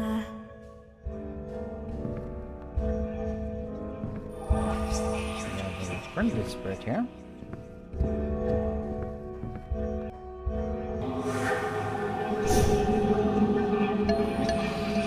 Marcy DeWitt. Young Master Marcus must eat. Yes, he must. I must find him so that he may be fed. Growing boys need their nourishment after all. Ah, a maid. Simple maid, but still a maid.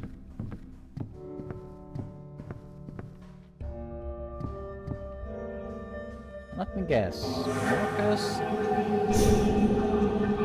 Nope, butler. And he got his head blown off. Reginald Kingsley. The evening's feast is soon to be served. Please do wait. Master Willows will be along promptly.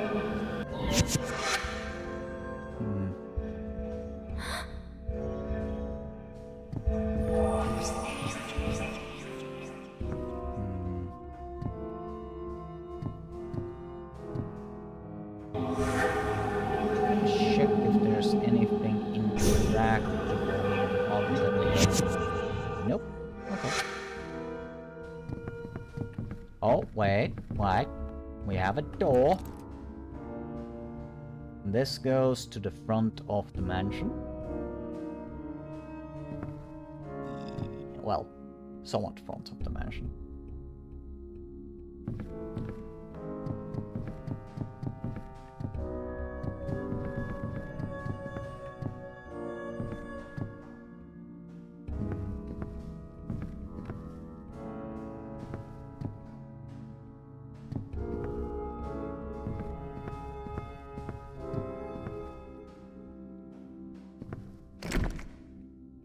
Is locked. Okay.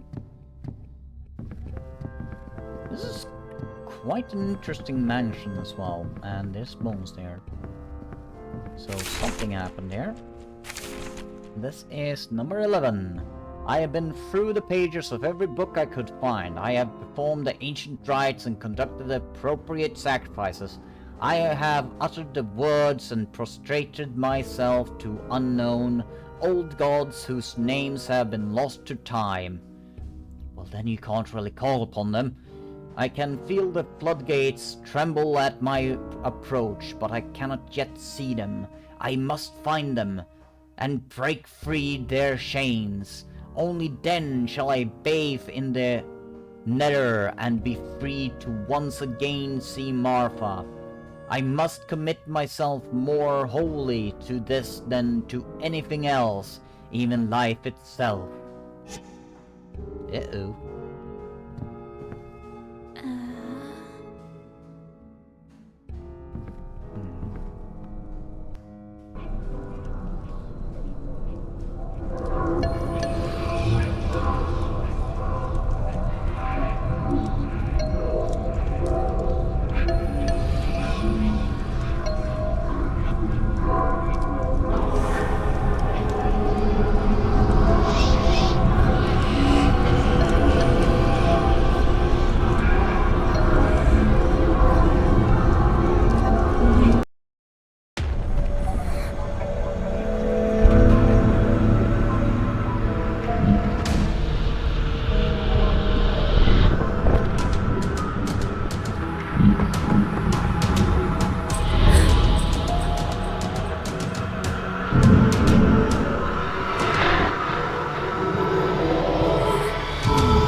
Oh, damn.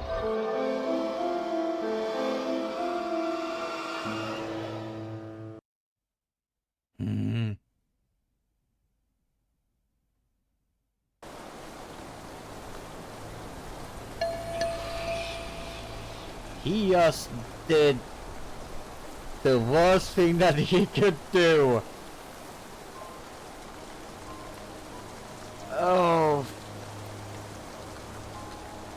Okay, so for those that don't really know much about like shamanism and some spiritual connections, if you're very sensitive to like energies that you can't see, which we often call spirits, that gets strengthened once you have had a close death experience. And usually not for a good. It usually also means that we get more powerful in that sense. It's more or less like, think of it like you have been to the other side and now you're back in your body, and it has strengthened your bonds with the other side as well. So if a ghost doesn't kill you fully, he makes you stronger.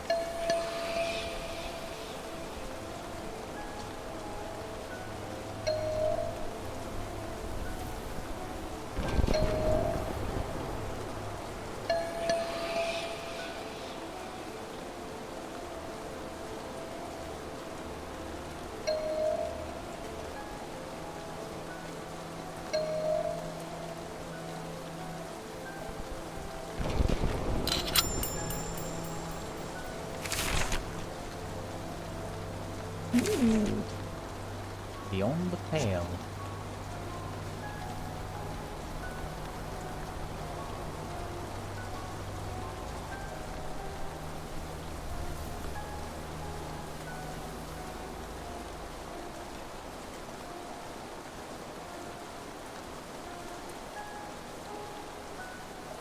That was a focusing lens. Also, heavy rain like this is never a good thing. Not for spirits, at least. Probably the reason why they...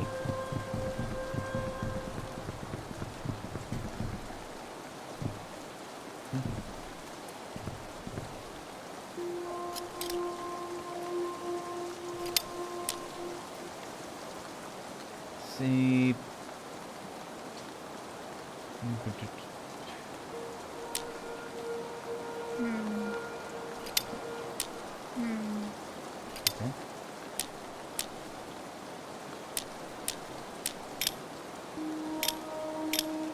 Ah!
That doesn't connect with anything.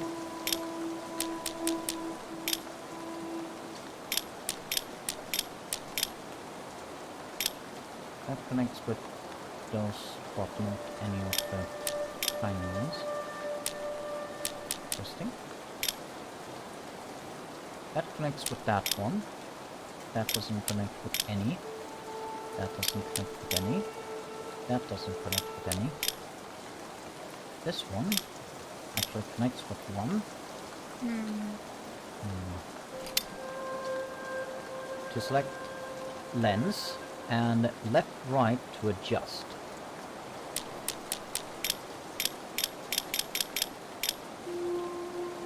Okay. Oh wait! I am going to make that thing. Ta-da! Yeah, now I need to try and... let's see around. Yes. No. Yes. Yes. There we go.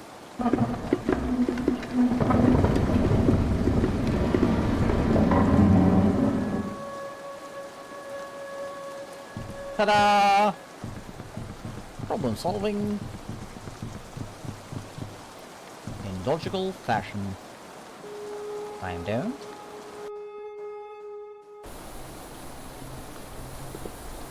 Theme! Great! Okay, please.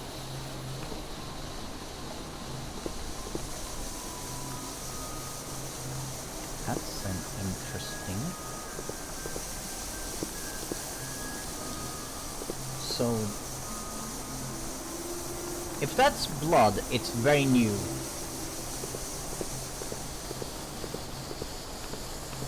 Also, steam would hurt like hell.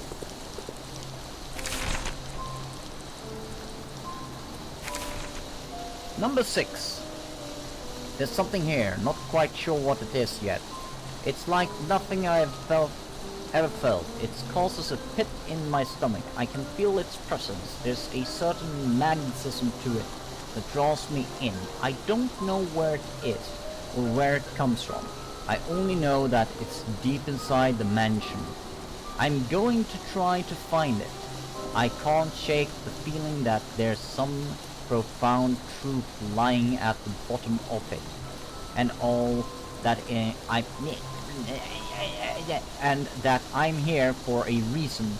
The question of what it is will burn inside me forever if I don't find out. Yep. Anything with this crate? Nope.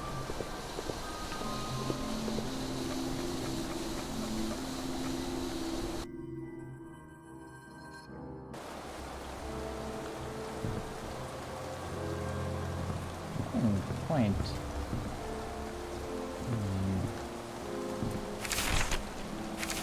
Number 12. Next to last one, and then there's 3 for my father. I'm unsure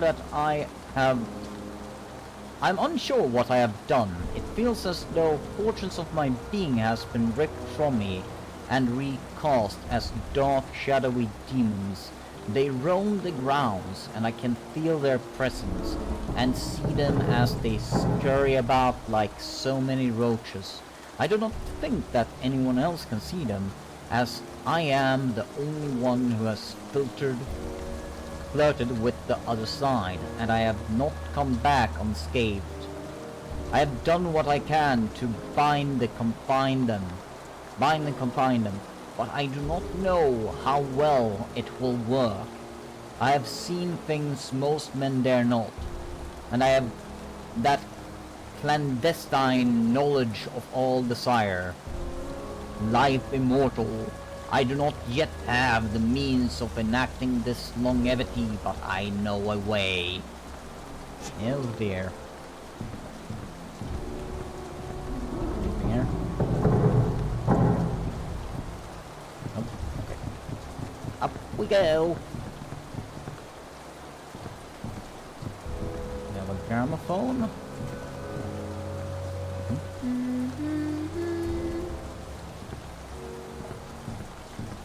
Way up, so I'm gonna keep on going this way. This is just a back. Okay. No.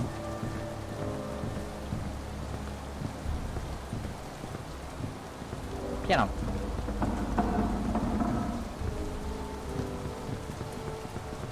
That goes up to there.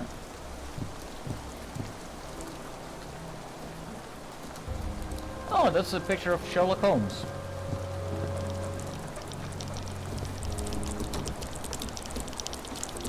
Oh. I noticed it.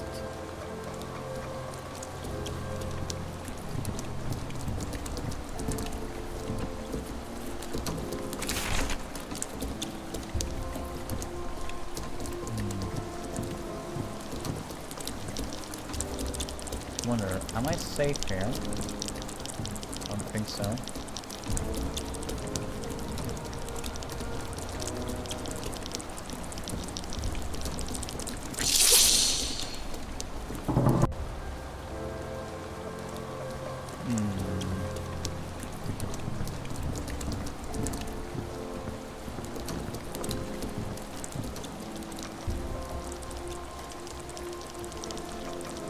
while we're down here, I can look at the notes and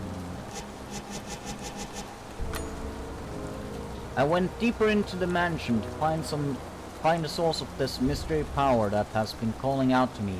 I wanted to ignore it, but I just can't. It's on my mind even when I sleep. I've been having difficulty making my way through the mansion. There are so many doors that are locked or just plain locked. Oh, there's even a place where the ceiling collapsed. I've looked into it, but no blueprints for the building exist in the public records. I know I'll find my way, it's just going to take some time.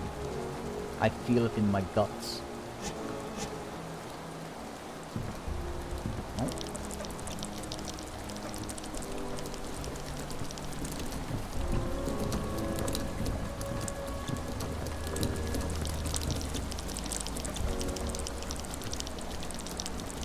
Oh.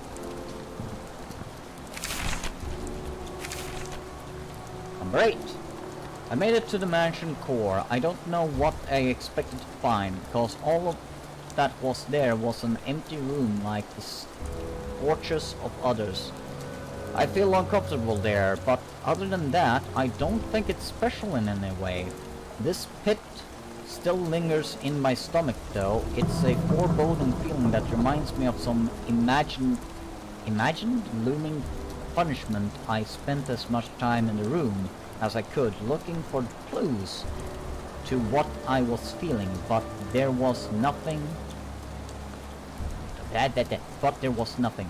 Now I don't even know where to abandon my search or not.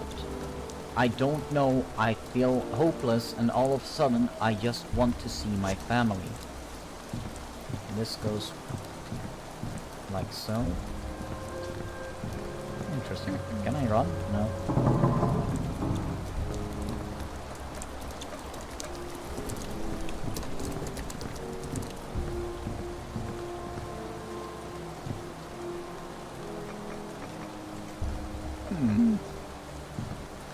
Pool table.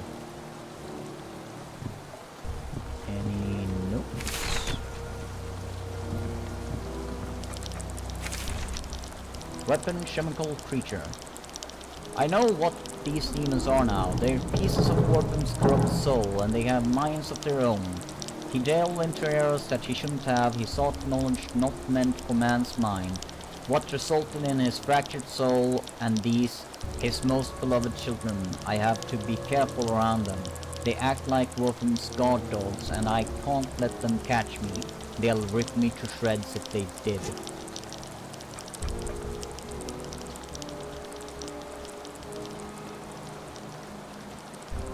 I'll wait for it to...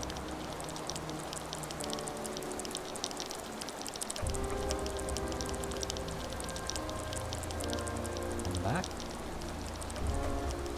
Let's check here real quick. Nope. Don't think that I missed any notes as of yet. There we have one.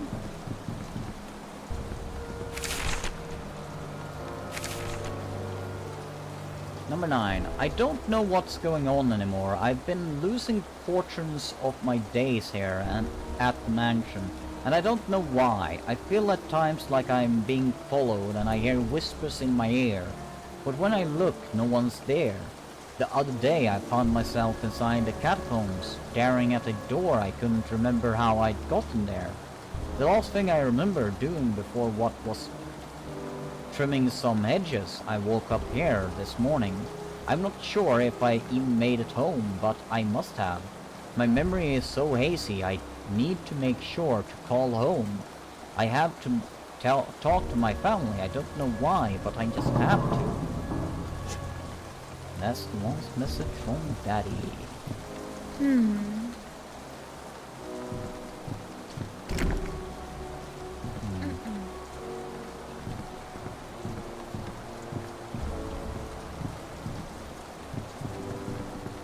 One more message to find, to my knowledge. That's...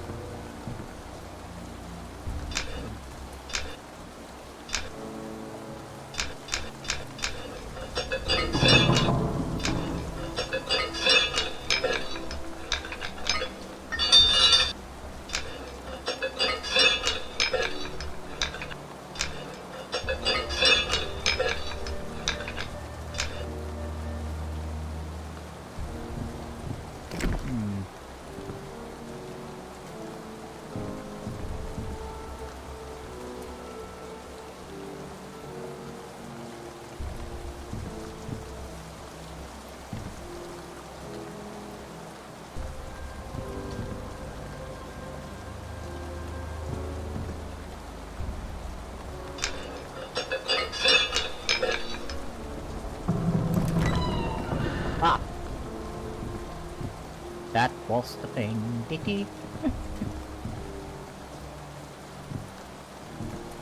interesting. You have a halberd.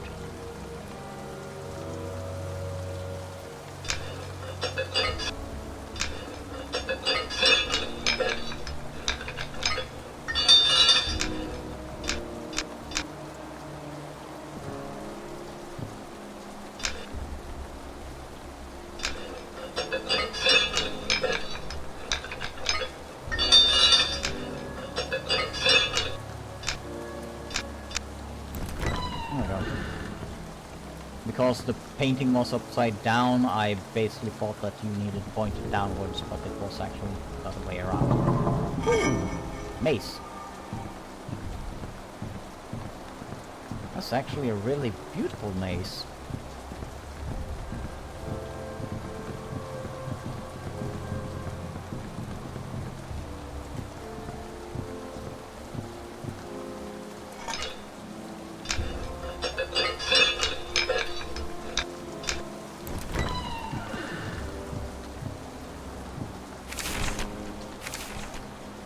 The time has come. I have prepared my estate to survive when I am gone, and so it shall for generations to come. All locals will know my name. I am the founder of this town, and I am not done with it yet. Immortality is within my grasp. I have simply to reach out and take it. After that, time will mean nothing to me as I continue to search within the ether for a way to see my Martha.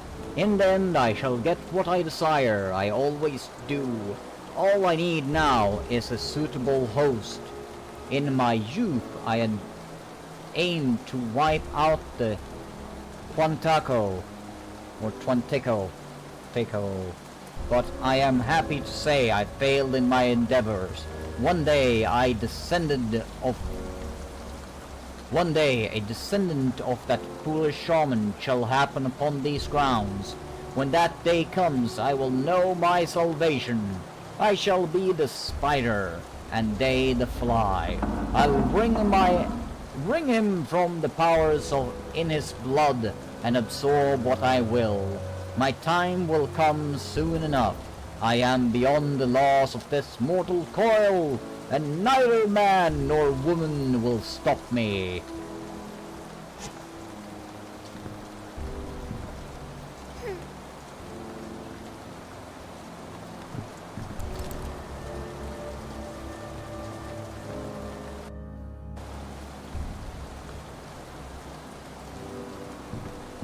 Now,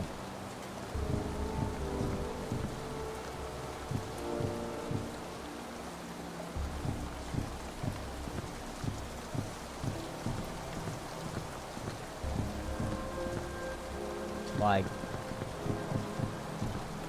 go up here again.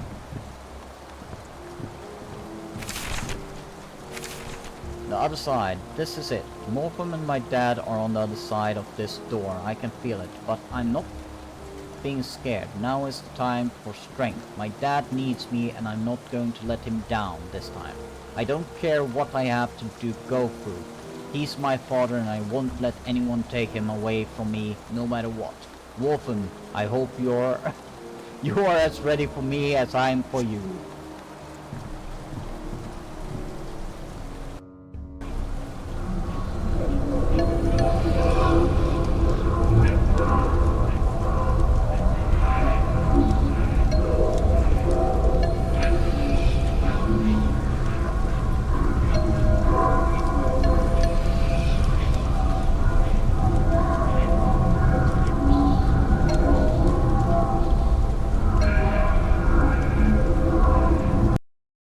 Ooh.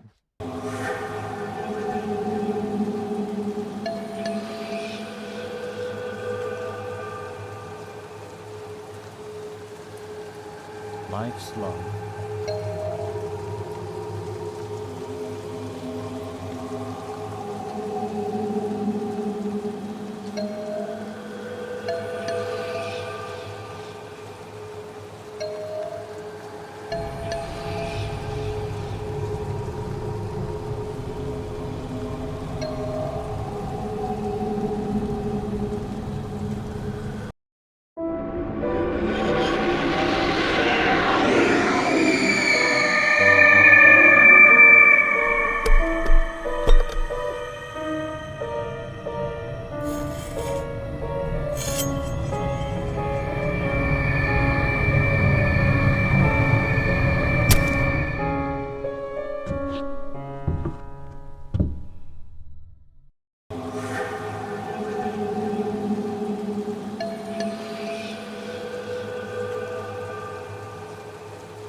ignore it or...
No.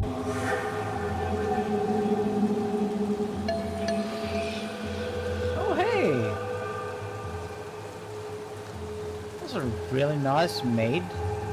Pepe. Specifically for, like, shaman rituals.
as they go out.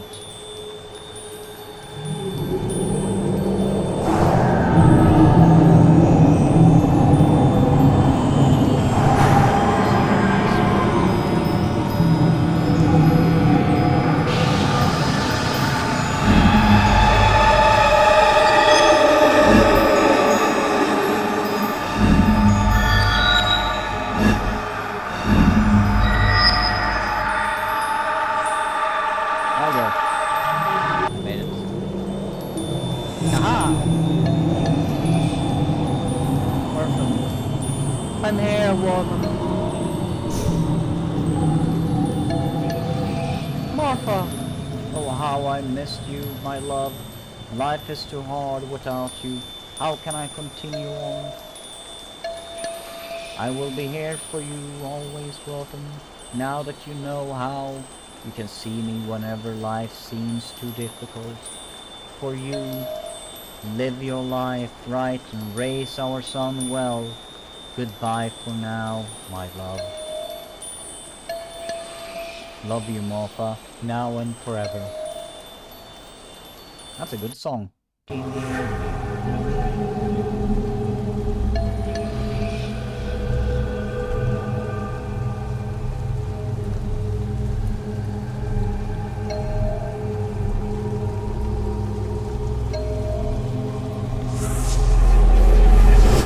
Oh, you killed multiple people, you're going to hell, that's for sure.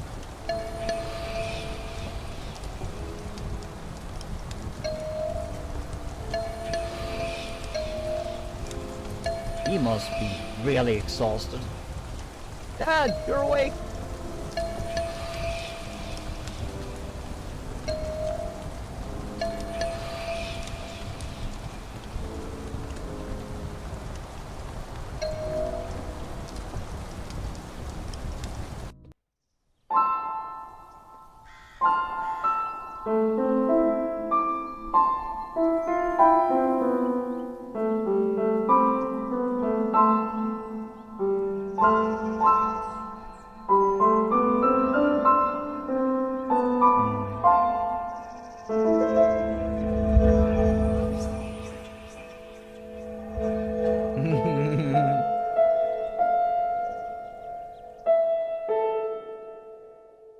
Oh, this game is... like, it's really, really good. Yeah, a vampire turtle.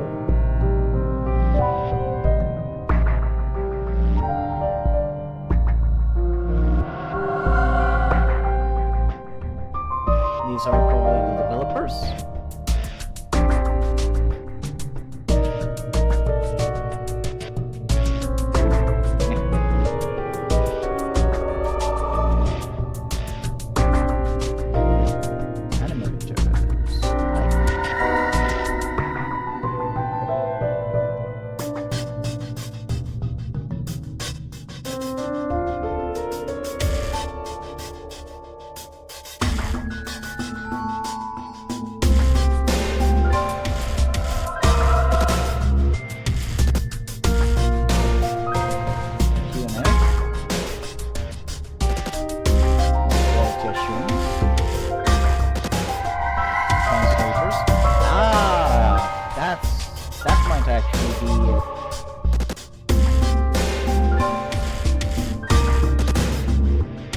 Or they are actually using older English, which the grammar would actually be very different.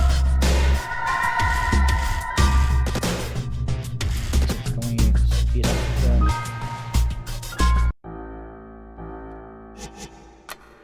here we see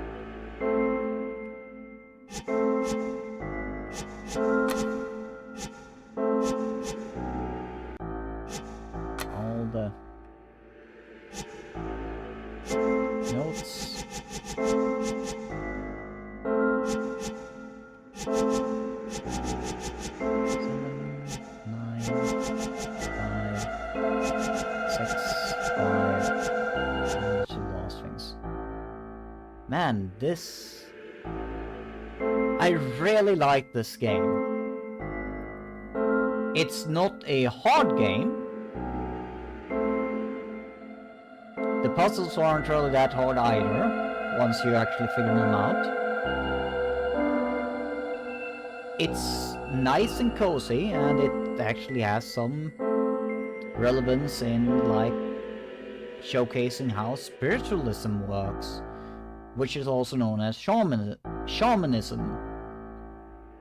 And, well, it tells a really good story. Really like this game.